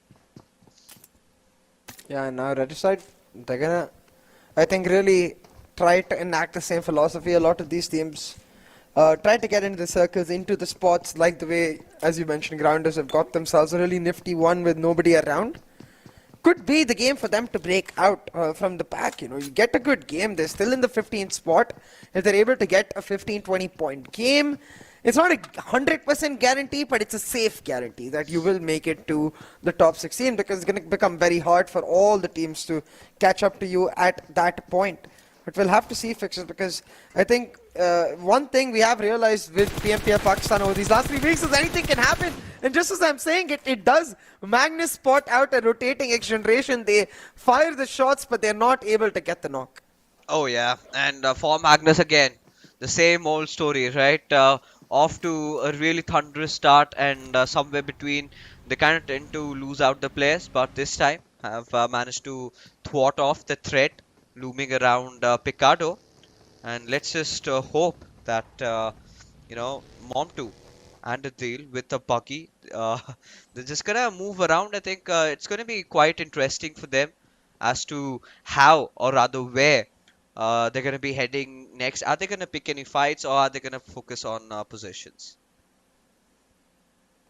Yeah, exactly, and that's where we'll also learn how these teams will be functioning when it comes to those fights. We're seeing a lot of the teams much more looser, while a lot of the teams are a lot more scared, like XGeneration, for example, because they have their tournament lives on the line right here. So of course the worry will exist, but really for the rest of the teams, it's all about just building up that performance. And we talked about how QWERTY haven't got a chicken dinner just yet, still searching for their first one despite their consistent top performance in the Super Weekend. So now the circle clearly favoring them. They're almost in the middle of it. Maybe this is their game to make it happen. Oh yeah, this certainly could be the game that they were looking out for. But more importantly, I think we've got our eyes glued at how Regicide are going to perform, as they've dropped off just beside MetershotxSKY. So it's going to be rather interesting to see. And 52x Rage, well, interestingly enough, I think have had a really good first game. The way these lads have been playing, they have been looking to be gaining a lot of finishes, gaining a lot of ground and everything. But for now, 52x Rage. Now they're just going to move out. Nothing much happening inside this. As long as we do not see that second shift, we will not get to find any action. But I think like you were saying, right, 420 boy really is catching up on crypto, and the question remains, just 10 finishes less is where he finds himself in terms of damage number, pretty much on equal grounds here. So do you think he might be able to topple over King Crypto today? Today, yeah, maybe. I think most definitely possible. I'm more wondering about this game itself, so at least in terms of damage, if he's able to topple King Crypto, because we associate that King Crypto idea because of a reason that we've seen him just be so damn dominant in his ability to continuously get those results. Will it continue today? We'll have to see. Again, it seems like today is the day of casual driving followed by random shots, because we've seen it once, we're going to see it again and again. TMW just driving past one by one and basically having fireworks played for them while they do it. Oh yeah, and it is going to keep going on as Freestyle. They've managed that one knock, but can they continue this, as Malik is just going to ruthlessly drive over El Fatia, and a manslaughter over there as Freestyle. I think they're going to be looking for blood, but it's going to be interesting if they are willing to let go of the stronghold at Hacienda del Patron. So that's definitely one thing. Clearly you could see the desperation in those boys, the way they are getting their loot done. But for now, SALTxi8, they're also on the move. Yeah, SALTxi8 trying to find their spot inside the circle. They'll probably just take control of the mountain on the west of La Bandita and hold on there, try to contest Freestyle in their position. Now with the circle closing in as well, fixes, we're going to get to see where teams do eventually elect to settle down. Right now though, the focus does seem to be on just getting those high areas. When we see that circle shifting towards the north, the La Cabrera mountains completely empty right now. I think Regicide will head on to there real quick. They'll have a nifty spot in the circle. Oh, they certainly will. And this is nothing, this is nothing that catches us off guard, right? Only barring the fact that we're going to see some action beginning on the southern side, and the perfect combination, the Grotza with the AR suppressor, happens quite rarely, but has happened this time around. So I'm really going to anticipate someone to go after it, but for now, Freestyle, they're going to have to try to get their hands dirty in trying to take down the players of SALTxi8. But look at Uzum's position. If he could capitalize on that high ground, which he's eventually doing, then this could spark trouble for Freestyle. Man, I don't know about Malik's and Vasi's position at all. Okay. Vasi. There we go. He's going to jump down now. Playing with my heart almost for a second right there. We got Harry from TmW picking up that airdrop. But still, I'm not a fan of Freestyle's positions. They're just so exposed. Fixes. They might get exposed any second, but you know Freestyle, they want to push in aggressively. Tyrant though just gets slapped in the face, and Blade, he's gonna look for more as he tries to shut down Freestyle all by his lonesome. And you know what, a player like Blade can make it happen, but instead he gets caught out. Malik OP, the most consistent player, coming up huge, but all he gets is one, instantly traded by SALTxi8 Refuse. Yeah, and this is so disastrous for SALTxi8. I really felt they could have gotten those trades, but Freestyle seem to have changed things over here, just tipping the scales equal right now, as Uzum has to come in from far behind, has to protect his teammate, as fights have started to begin from every direction, especially on the southern side. So many teams getting caught off guard, and XGeneration being taken down so early. It's going to be such a breathing respite for the players of Reg side at this point, who I believe are going to be rotating inside the circle, rather have tried to contest for the center. Exactly, Red side is in the center, so when they see these XGeneration players dropping like flies, they're going to be so happy, and I think it'll give them the clear indication they just need to play for the late game. They need to try and pull off the highest position they can. For SALTxi8, they're able to now make quick work of Freestyle. The damage has been done. SALTxi8 have lost one member already, and Freestyle, despite their obvious wrong push, are able to get away still alive in terms of the squad, but not much else. 3 players taken down. Vasi left on his lonesome. Given his aggressive nature too, I doubt he's lasting for very long. I mean, me too. But for now, Vasi finds himself in really troubled waters, and for a moment I really felt that, you know, Freestyle could have gotten a few more finishes over there. But by the looks of it, I think SALTxi8 do not have any intentions of trying to close in the gap, as Vasi, he lies just behind that rock, and yeah, SALTxi8, they're gonna make a move, as the circle has formed for us, ladies and gentlemen, just around the San Martin area. And I'm rather surprised nobody has taken over those San Martin southern hills, because I think if nobody has, SALTxi8 are definitely on their way. Yeah. But for now, teams who do have that little bit of an advantage will of course be the likes of Magnus. But at the same time, I think I'm anticipating a little bit of a kerfuffle going to begin between MetershotxSKY and SALTxi8. I'm actually have my eyes around that water treatment area. You've got Regicide, FMxR3D and TMW all moving around the same area, and Grounders. All 4 teams in that contestation at risk point. Of course not FMxR3D as scared anymore now that they've got that 217 mark with their first match coming through, but the rest of the team Grounders, XGeneration and Regicide all in that same area could be a hot spot. But again, the tale of Miramar today is that cars will drive by and players will just not be able to track, and we have to accept it because they just can't track today. And look at Khan being a little pesky there, just making sure, flattening out their tires, trying to close off their means of escape.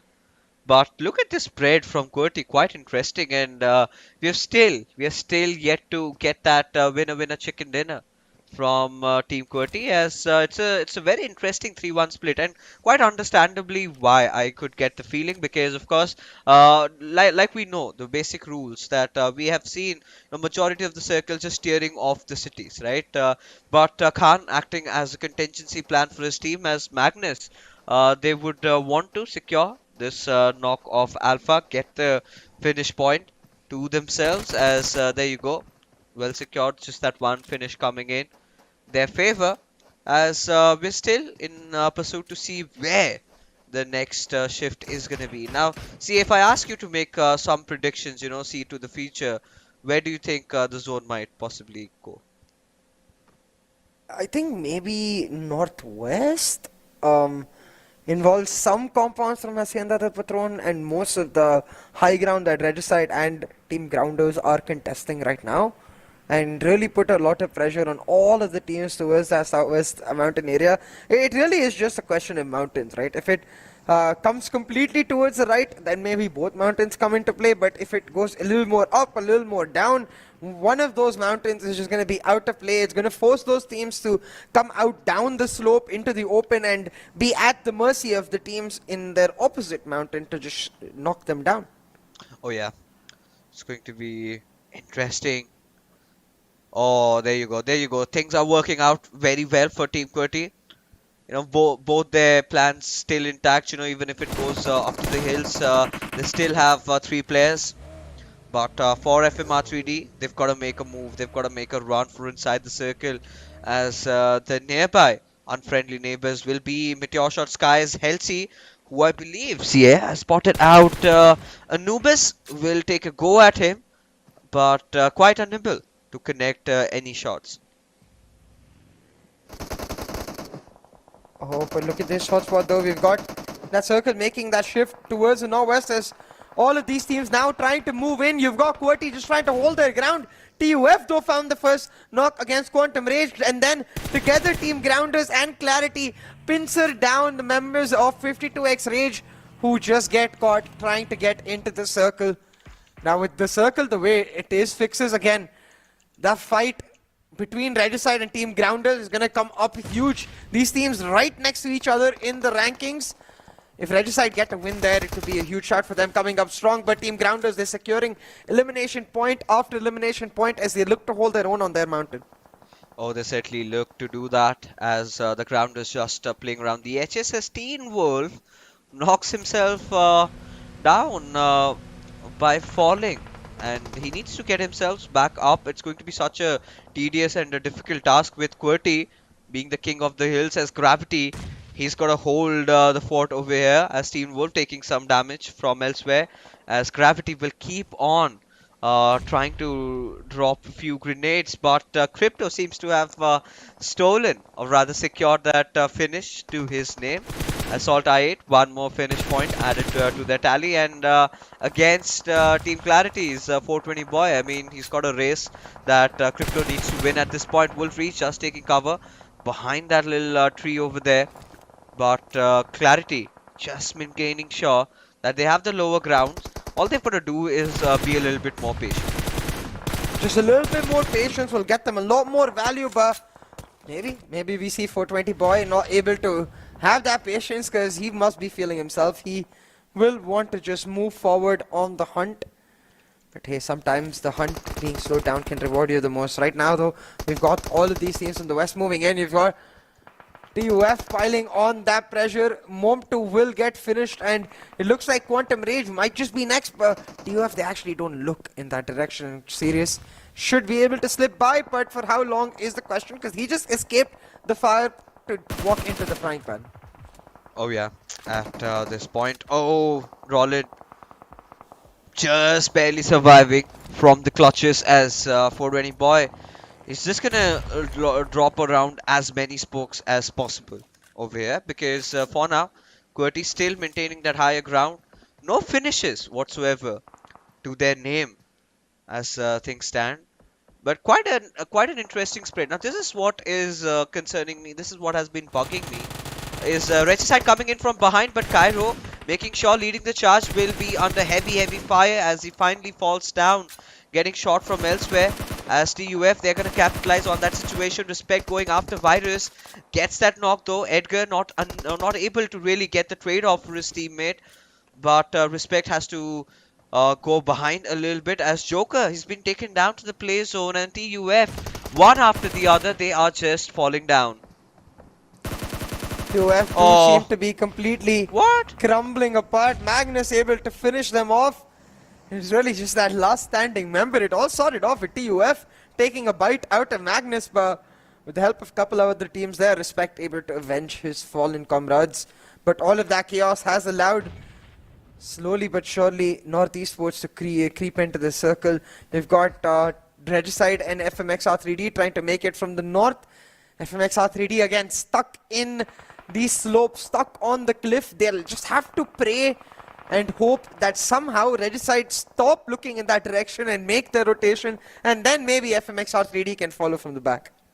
Oh yeah, I think they certainly have to over here, as Gravity And the boys from Team QWERTY still maintaining such an amazing position. No finishes, however, as FMxR3D are going to be going up against Regicide. Vas already taken down, but in the same process, Insane has managed to secure a trade on towards Hassan, as a grenade is going to be following suit, as Nocto he just has this one objective right on his mind, that is to destroy the vehicles, as the Molotovs are going to be coming in, and Pika needs to drop and roll, but how does he survive, CA?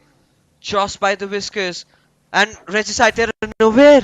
They are unaware of the fact that Pika is hiding right under their noses. Oh. Pika, he's gonna be able to get away with bloody murder right here. Is he gonna take the shots? He does just about now. Will find Voltrex and knock him down. Was as well. Can he make it 3 out of 3 with Insane? The answer is no. He's shut down by Nocto, coming up clutch to rescue his team. He will finish off Finisher as well and keep Regicide alive, Fixes, because the 2 players who got knocked, they should be able to get revived. Oh yeah, and for now, I mean, you've got to feel bad for the players there, right?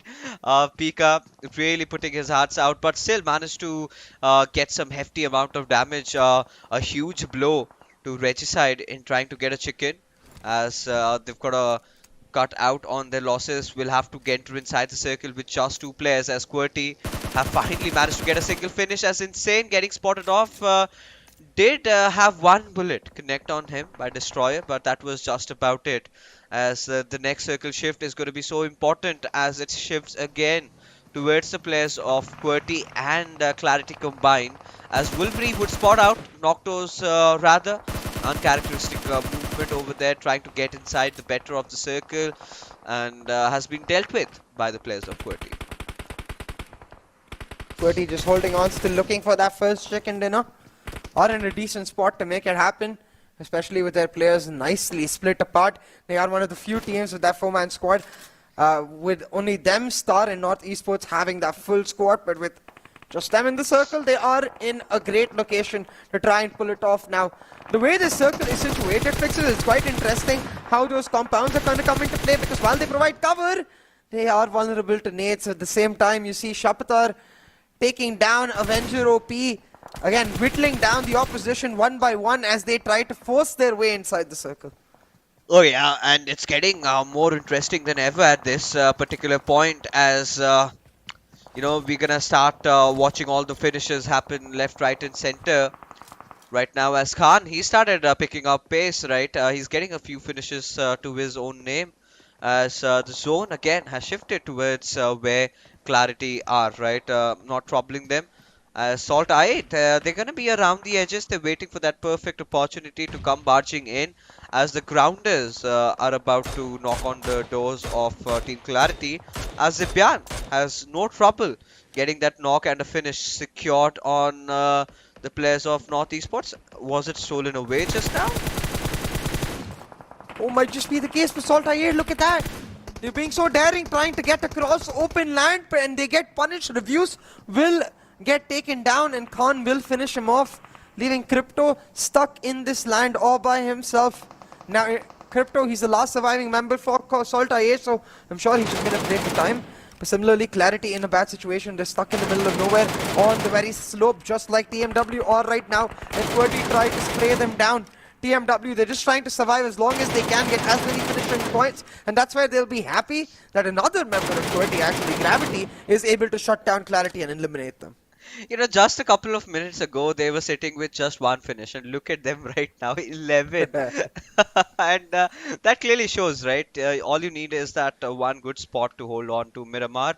But Khan finally being the sacrificial lamb over there for his team. We know of his heroics. He was inside the city and could not make it to his teammates in due time, as Wolverine still king of the hill right now, has 2 finishes on him, and certainly has the potential to be getting a lot more, but he's looking at the bigger picture, right? He's sort of backed off, trying to get a better position inside the circle, as the nearest threat to him will be in the form of Team TMW. Yeah, exactly, and that's where I think Wolverine, he's going to have to play this very, very smart, because you can see QWERTY, they are separated. Destroyer is starting to come closer to Wolverine to back him up, so does have that little bit of extra cover, but it's not immediate cover as such. It's not like the teammate is right next to him, so he needs to be that much more careful about how he plays this particular situation. Right now, the Wolverine is playing it pretty well, abusing the fact that he's got that high ground advantage, forcing out a ton of utility from TMW without giving them much information. Yeah, and now Wasi, he's survived for quite some time. But is Crypto aware about him, sneaking him from the backlines? I think clearly has got the audio cues right now, and it's going to be such an interesting 1v1 situation between two of the most amazing players, and it will be Crypto who comes out on top. Did not even have to break a sweat over there, as Wolverine still being very alert, very vigilant, but now could be susceptible to fire from two different directions, one from TMW, one from SALTxi8. And look at this, Fixes. You got Wolverine just trying to hold on. His gravity is on a rampage. He's actually on his lonesome trying to hold down Grounders and SALTxi8, and he does so. Wolverine responds on the other side, and it's domination by QWERTY all the way through. They're not even letting the teams enter the circle. They want to end the discussion on its very edges, deny the teams an opportunity to even play, as QWERTY will most likely finish off TMW right here on one direction, and the Grounders eliminated at another. TMW, they'll be happy with that. That guarantees them number 3, potentially even number 2 if Crypto dies here. Yeah, I think that's going to happen pretty soon. But Big Boss, he's up for that healing battle, and I think could be the right possible decision if he has one more first aid. Yes, he does. But how many does Crypto have? Because I believe QWERTY finally very close to getting that first chicken dinner secured. As Crypto, I don't think there's any chance on earth that he can survive this, as he gets taken down to the play zone. Big Boss somehow still alive, still in contention, though has managed to secure that knock onto its Wolverine, and barely has any healing to work around with, and with the entire squad of QWERTY following up suit, it's going to be so difficult for him to clutch it around at this particular situation. Certainly is, Fixes. But QWERTY still pull it off. We were wondering if they were going to get at least one chicken dinner in all of the Super Weekends so far, and QWERTY say yes, but they don't just say yes, they say yes with a mighty stamp. 14 eliminations, just displaying the dominance which you can really exhibit your circle control, refusing all of these teams access to those circles, and pulling off a phenomenal 500 USD victory for themselves. QWERTY with the 29 points, just winner chicken dinner. Yes, winner chicken dinner, and finally I think it took them a lot of games to get that win, and the $500 finally coming into their purse. A happy feeling, I must say, for them. But majority of it had already been won with that really amazing rotation, taking control over the San Martin Hills and just waiting for the circle to shift to them. And I think it was such a good plan coming out from Khan, especially him steering off the pack, making sure he's the one who provides cover fire. He's the one to be present if the circle just in case shifts down towards the San Martin city, and everything seemed to have worked perfectly fine for them. Gravity garnering a lot of finishes, I think 6 or 7. We'll get to see that, but SALTxi8's Crypto, I mean, just when we were thinking that, yeah, this is the moment by the end of today's evening, 420 boy might be able to topple him over. Crypto responds with a 7 finish bomb in this particular matchup, and again, I mean, somehow the players of SALTxi8 tend to do it. But that being said, ladies and gentlemen, we're going to be pushing for a short little break. After that, we will be back with the post-match analysis. Go!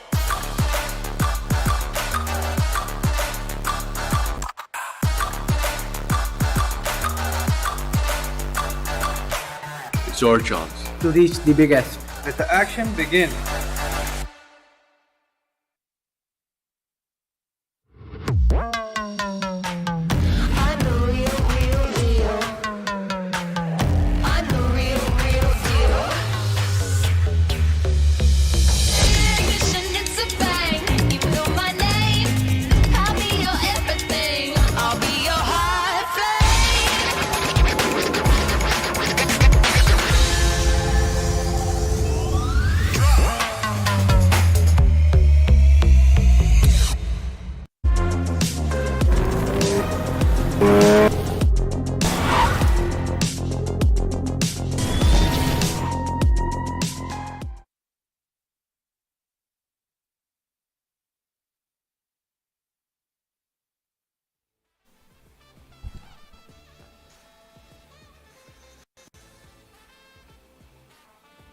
Well, with that, we do have 3 games remaining now. Of course, I'm going to be Blor joining us for the remaining games along with CA for this 3rd game of the day. And dude, I mean, this final day, again, we were all talking about it, we were all expecting it, and definitely these teams, they are delivering that exact sort of a blow, but in style as well.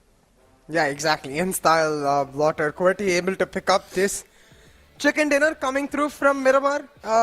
It really just getting themselves out as the odd one out, you know, finally exactly, right? Getting that chicken dinner. But a big blow to the edge side, because we were talking about how if they were to come back, it has to be this game. They're not able to make it happen. But the MVP, we were talking about this player right before the break as well. It is King Crypto indeed. 420 boy threatened his top spot with a 1v3 in our match 1, and Crypto says, well, let me show you how it's done. Picks up the MVP, easy peasy. Exactly. I mean, of course, every single time whenever you have somebody try and take that away from one of the teams that has been dominating in such an impressive way, of course, I mean, that team is not going to be staying quiet, and that is exactly what Crypto did right there. Absolutely stopping his opponents, or not necessarily stopping, of course, but letting them know that, all right, you have what it takes, well, I've got it better as well. And, well, again, I mean, all of that conversation we will come back to, right? Because, again, that will matter that much more, the kill leaders and being the MVP, because in the finals, there's going to be money involved along with that. Yeah, exactly. And I think that's where we'll have to see if these players are able to maintain the consistency. There's no if when it comes to me for Crypto, but Right. I think the rest, they still haven't earned that regard yet. Some are quite close to it, I think, namely Gravity, Wolverine, Gravity especially, man. The firepower he's shown over the last week, just single-handedly, for example, in that last game, is holding down his angle and working his magic beautifully, getting those 6 eliminations. And you can see that domination from Team QWERTY. They control the circle, and they made sure teams remember that. Like, you don't give QWERTY solo access to those final circles. They're just going to wipe you out if you do that. Absolutely, and that's exactly what we did see them do again and again, of course. But what a wonderful way to have absolutely again control the flow as well. I mean, the first game itself, you talk about the aggressiveness that was being showcased from 420 boy, it was, right, if I'm not mistaken. And it's just the final day has a different energy that has pushed these teams to bring up the best in them. And again, I mean, if you to look at just the 2 teams in front of us right on our screens, TmW, sensational performance coming in from their side, even though it was a bit on the low front, but it's absolutely fine, because again, walking away with decent amount of points is what is where it matters, and that is where they did certainly deliver. Along with that, the biggest, I guess, the highlight of this entire day would definitely be that QWERTY finally getting a chicken dinner before they jump into the finals, grand finals. Yep, exactly. QWERTY really for them no longer the odd ones out.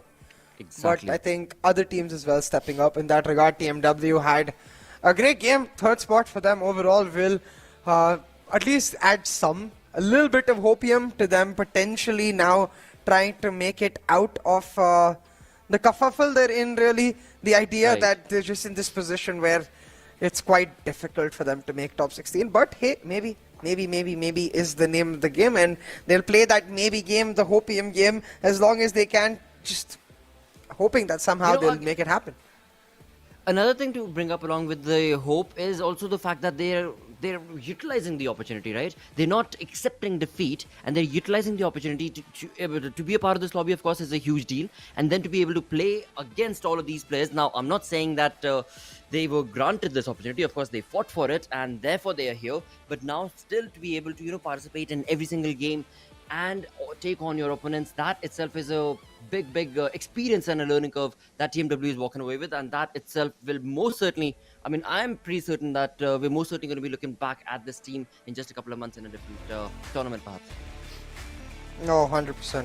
And I think that's where it's going to make it that much more interesting later to see their growth. But right now, looking at the zone analysis of QWERTY, it was quite simple.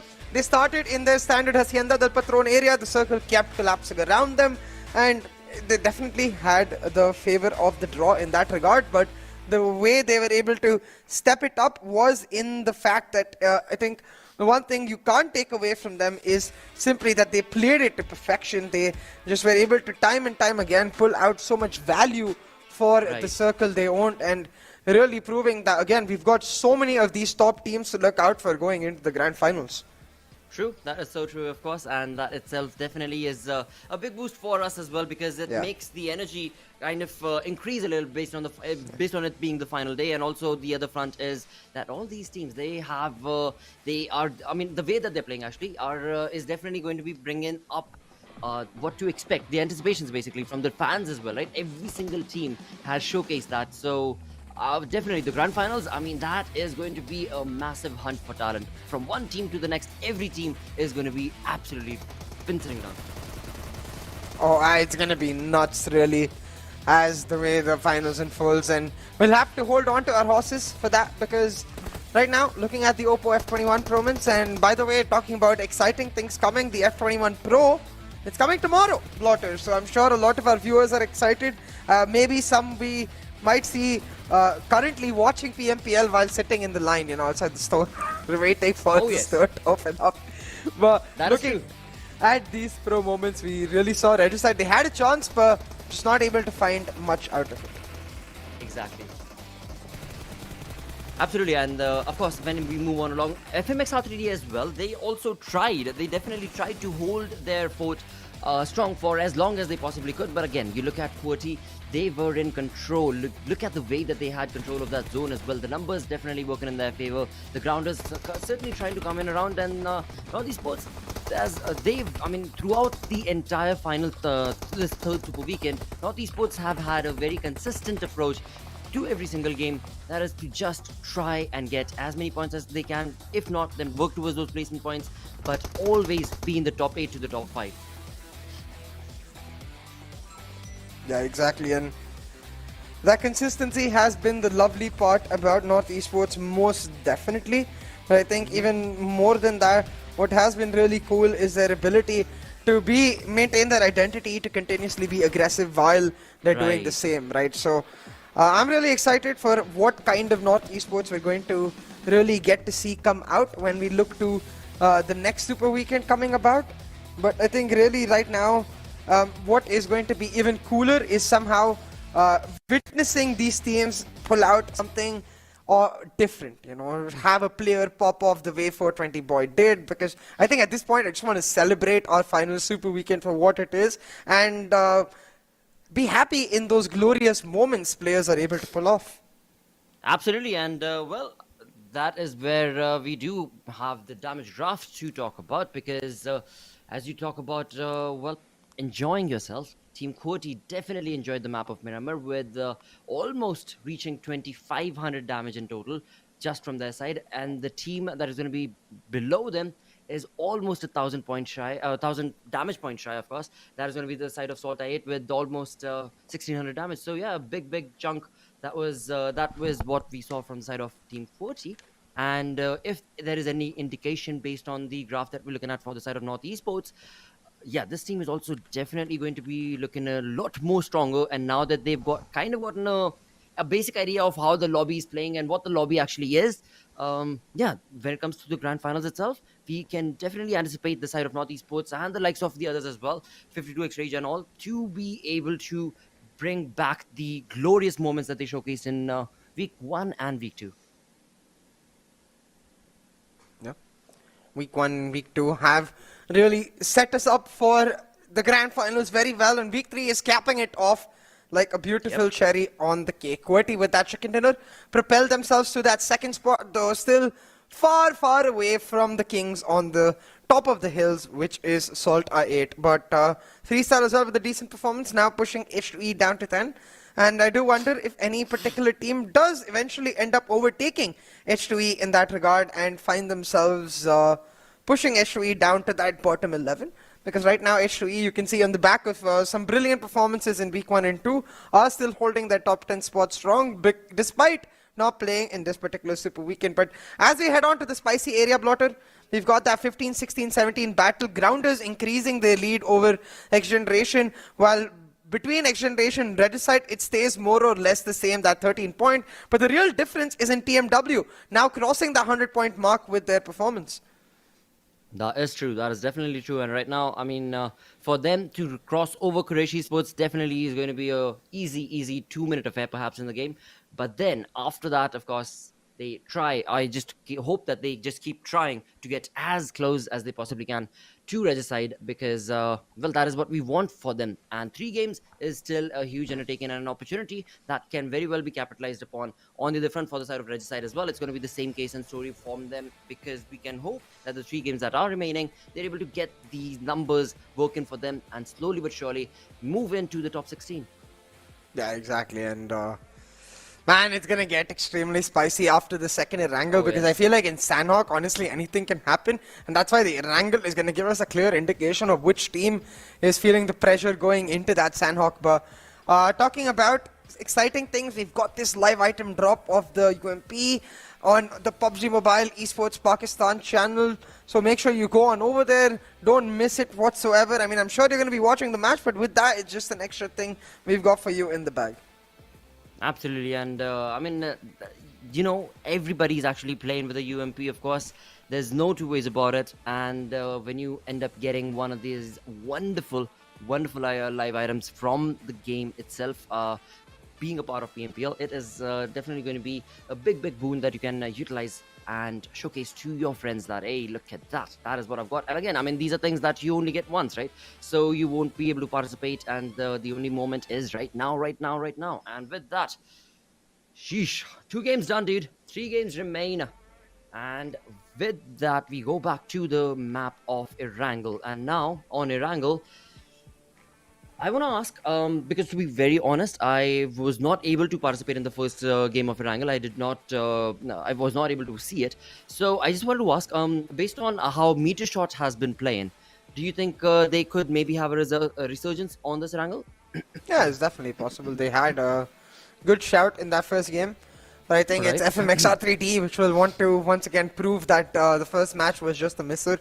They lost the chicken dinner in that 1v3, but they still had a phenomenal performance with over 14 eliminations, I believe.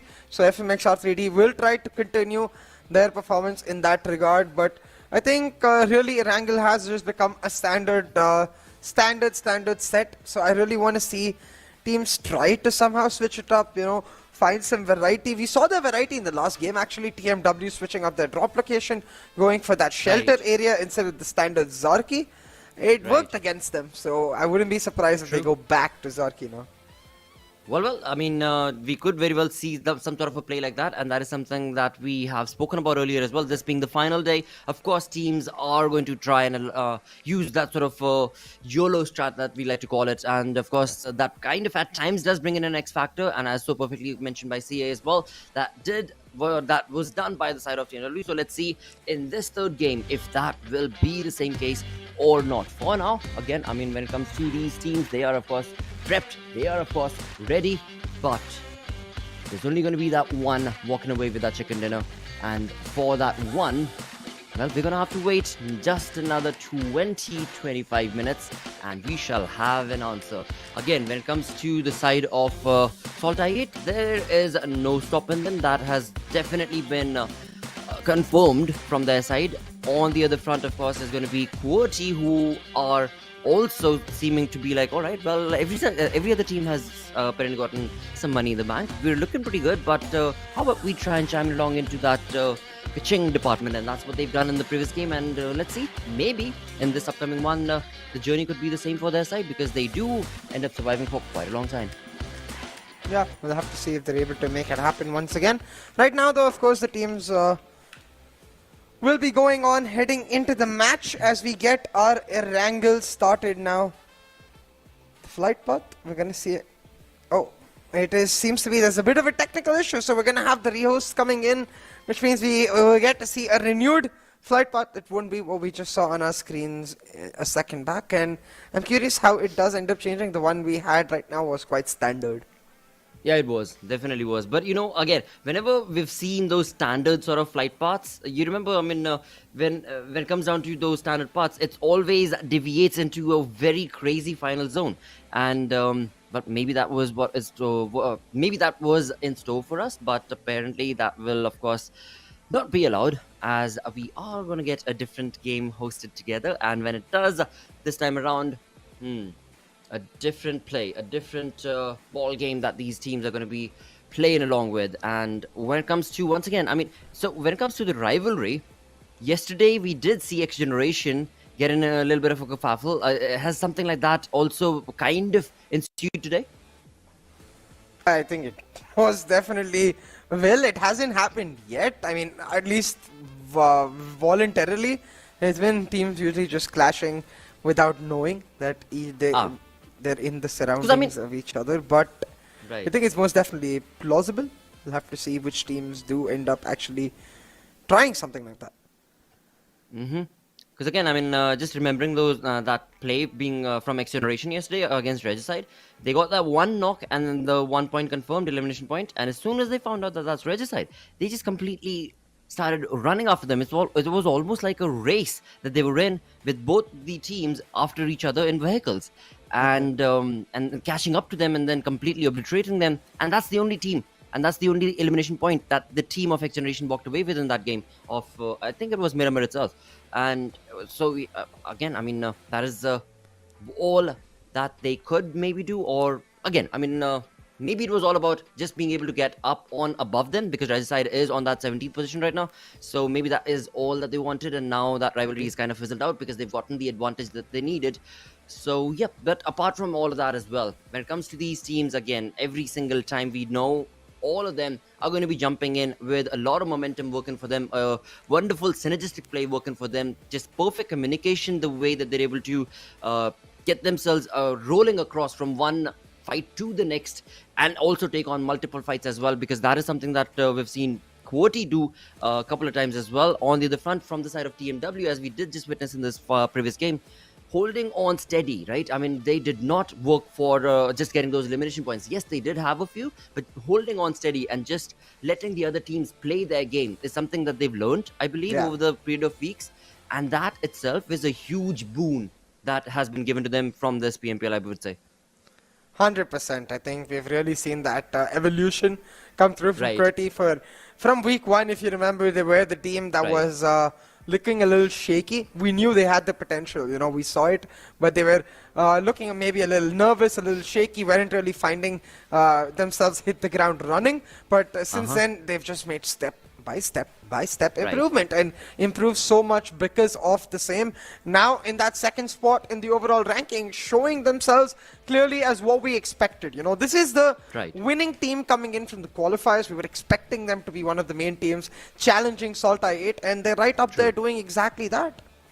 Absolutely, and of course we wouldn't have it any other way. Yeah, definitely wouldn't have it any other way, because when it comes to the teams in Pakistan lobby right now, when it comes to this 2022's PMPL season, I am very, very excited, because there's just so much of chaos that is being ensued by these teams that, yeah, I mean, you cannot genuinely just pick one team. Okay, well, apart from that one team that everybody's thinking of, apart from that one team, right? Exactly. The other teams, they are still in very close contention. So the opportunity and that opening and possibility of another team getting that that X team getting that spot in the grand finals is still a huge possibility, I would say. A huge percentage of prediction, I would say, is going to be theirs.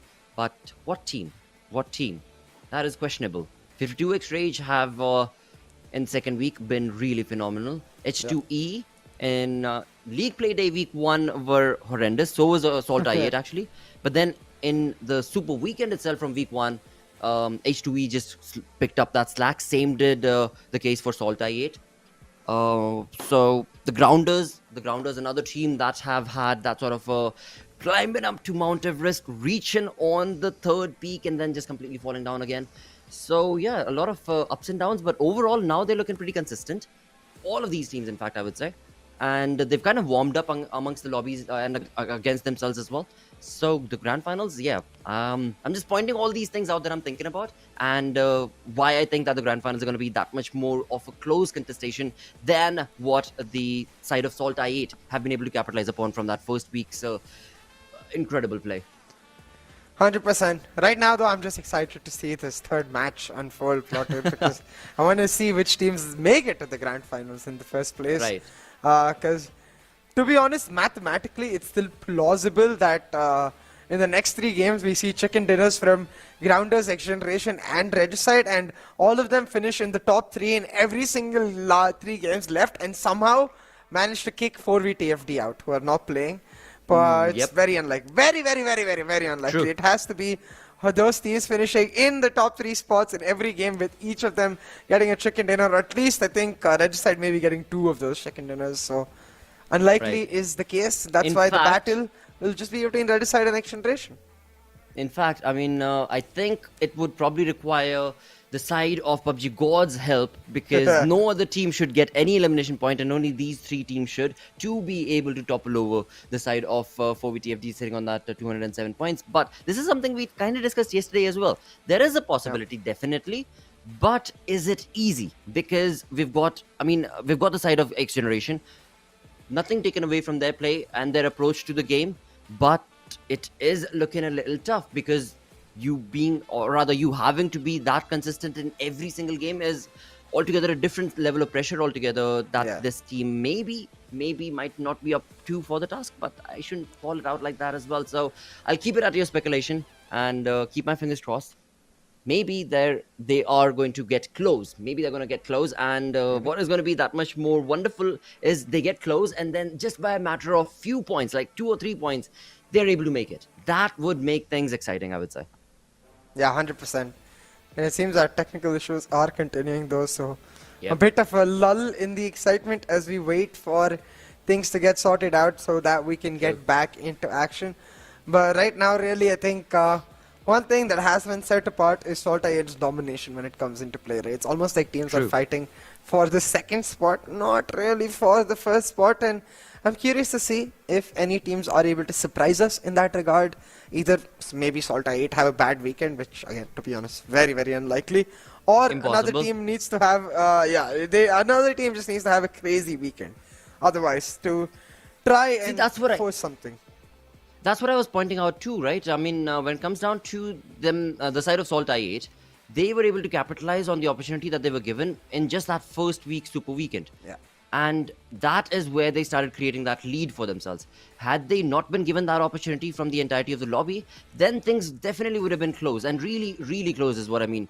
Because there have been other teams who've been able to completely stop the side of the aggression of SALTxi8 and have actually been able to choke SALTxi8 as well. So I still do want to look forward to an opportunity and the possibility that when it comes to the grand finals, things are going to be that much more in contestation, and this kind of massive lead and the difference that we've got going on between SALTxi8 in a league of their own will hopefully not be the case. Hopefully indeed. Crypto though, I think, is in a league of his own, so he's going to be on the strongest march, trying to ensure that his team as well, because of that, is in a league of their own. But all of this talk about leagues has got me wondering which teams from the PUBG Mobile Pro League will actually step it up to that much of an extent. But right now, it seems like the technical issues need a bit more time, so we're going to head on over towards a short break. Go!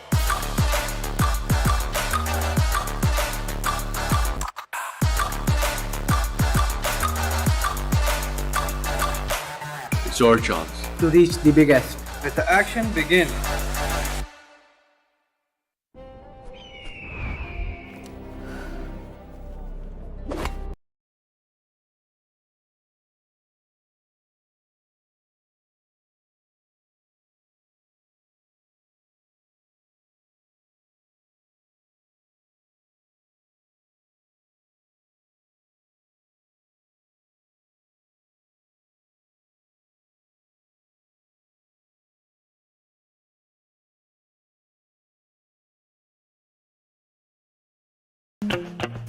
अभी तो फिलहाल हम makeup कर रहे हैं.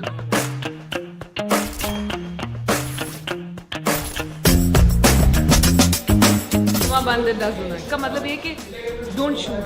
Game master, mach full team क्या खले? माँ का बेटा. हाय. बहुत अच्छा लग रहा है PUBG मोबाइल के साथ कोलैबोरेट करके, और अब मुझे एक और तरीका मिल गया अपने फैंस से कनेक्ट होने का, पख्तून फैंस से. अपनी आवाज में PUBG मोबाइल खेलने का मौका मिलेगा, अपना अच्छा लगेगा, आप खुद सोचे. तो कोई एक चीज वियर्ड नहीं है, वो तो बहुत कुछ ऐसा कई दफ़ा हुआ है कि थैंक यू वेरी मच कह के या बिल्कुल खामोशी से मैं निकल गई। पबजी तो मैं सोच रही हूँ जो इस वक्त मेरी टीम यहाँ पे मैं इनके साथ खेलूँ। मजे का कीप रॉकिंग। यूथ में मेरी बहुत फैन फॉलोइंग है और फैंस वाकई मुझसे बहुत ज़्यादा प्यार करते हैं, बहुत हार्डकोर हैं। तो लेट्स गो। तो अभी हम रास्ते में हैं और हम जा रहे हैं अपने स्टूडियो की तरफ वॉइस ओवर्स के लिए। वॉइस पैक आने वाला है पबजी मोबाइल में पश्तो में। सो यस मैं बहुत excited.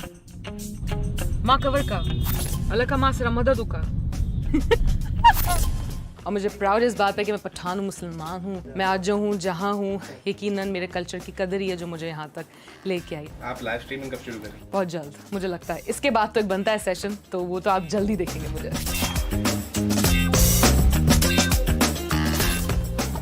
Hello 1 2 3 4 check sound check. हाँ नहीं याला का माँ सरा मदद का माँ खबर का हाँ देर का याला का तो पक में पकार दे ज़माफी वार याला का ब्याह बप्पा यूज़े गेम का ज़्यादा बच करम मनना माँ खबर का देर का माँ बांधे डज़ों के। So thank you PUBG mobile, आप लोगों ने मुझे मौका दिया, मैं बहुत अच्छी लग रही थी, बहुत सारे कॉम्प्लीमेंट्स मिले। Thank you.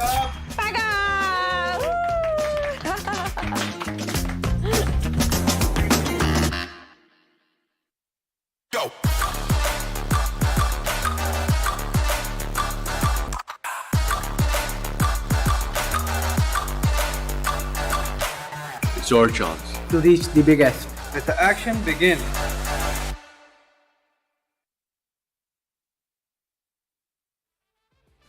So, well, it seems like we've got some technical issues with the client itself, which is going to force us to not be able to play out our matches today. Sadly. For the sake of competitive integrity, of course, and it is going to be the case where the matches are going to be played on a later date. All the details will be announced on the PUBG Mobile Pakistan official platform, so make sure you follow and subscribe on there. Absolutely, that's going to be very, very crucial because again, we've spoken about this throughout the league itself. If at all one player is not able to join into the lobby, we are definitely going to allow them to rejoin and rehost the game altogether itself because that is the fair thing to do. And right now, again, if the entire lobby itself is having an issue, so we are definitely going to look into that. And along with that, of course, that does not mean that the game is forfeited. That does not mean that we have a random winner. The games will return. We will be back. But for that, you are to follow. I request you to follow all of these social media links that we do have, from YouTube to Facebook to Instagram, in fact, as well. Because as soon as that is fixed, the new dates are going to be released. And we'll be back again with the remaining games and then move on into the grand finals. And dude, I mean, wow, this is just a... what do I say? I mean, there's like a perfect gift in disguise from the PUBG gods to these teams, because now they've got the opportunity to just sit back, relax, maybe even practice a lot more, and then the 3 games could be a complete different onslaught from one of these teams sitting at the bottom. Yeah, but for now, we'll have to sit back and relax as well, wait for the official statement. Make sure you follow the PUBG Mobile Pakistan official pages and make sure you get yourselves into the store for the F21 Pro launch tomorrow. But with that, it is going to be the end of our show today. Sayonara. Bye-bye.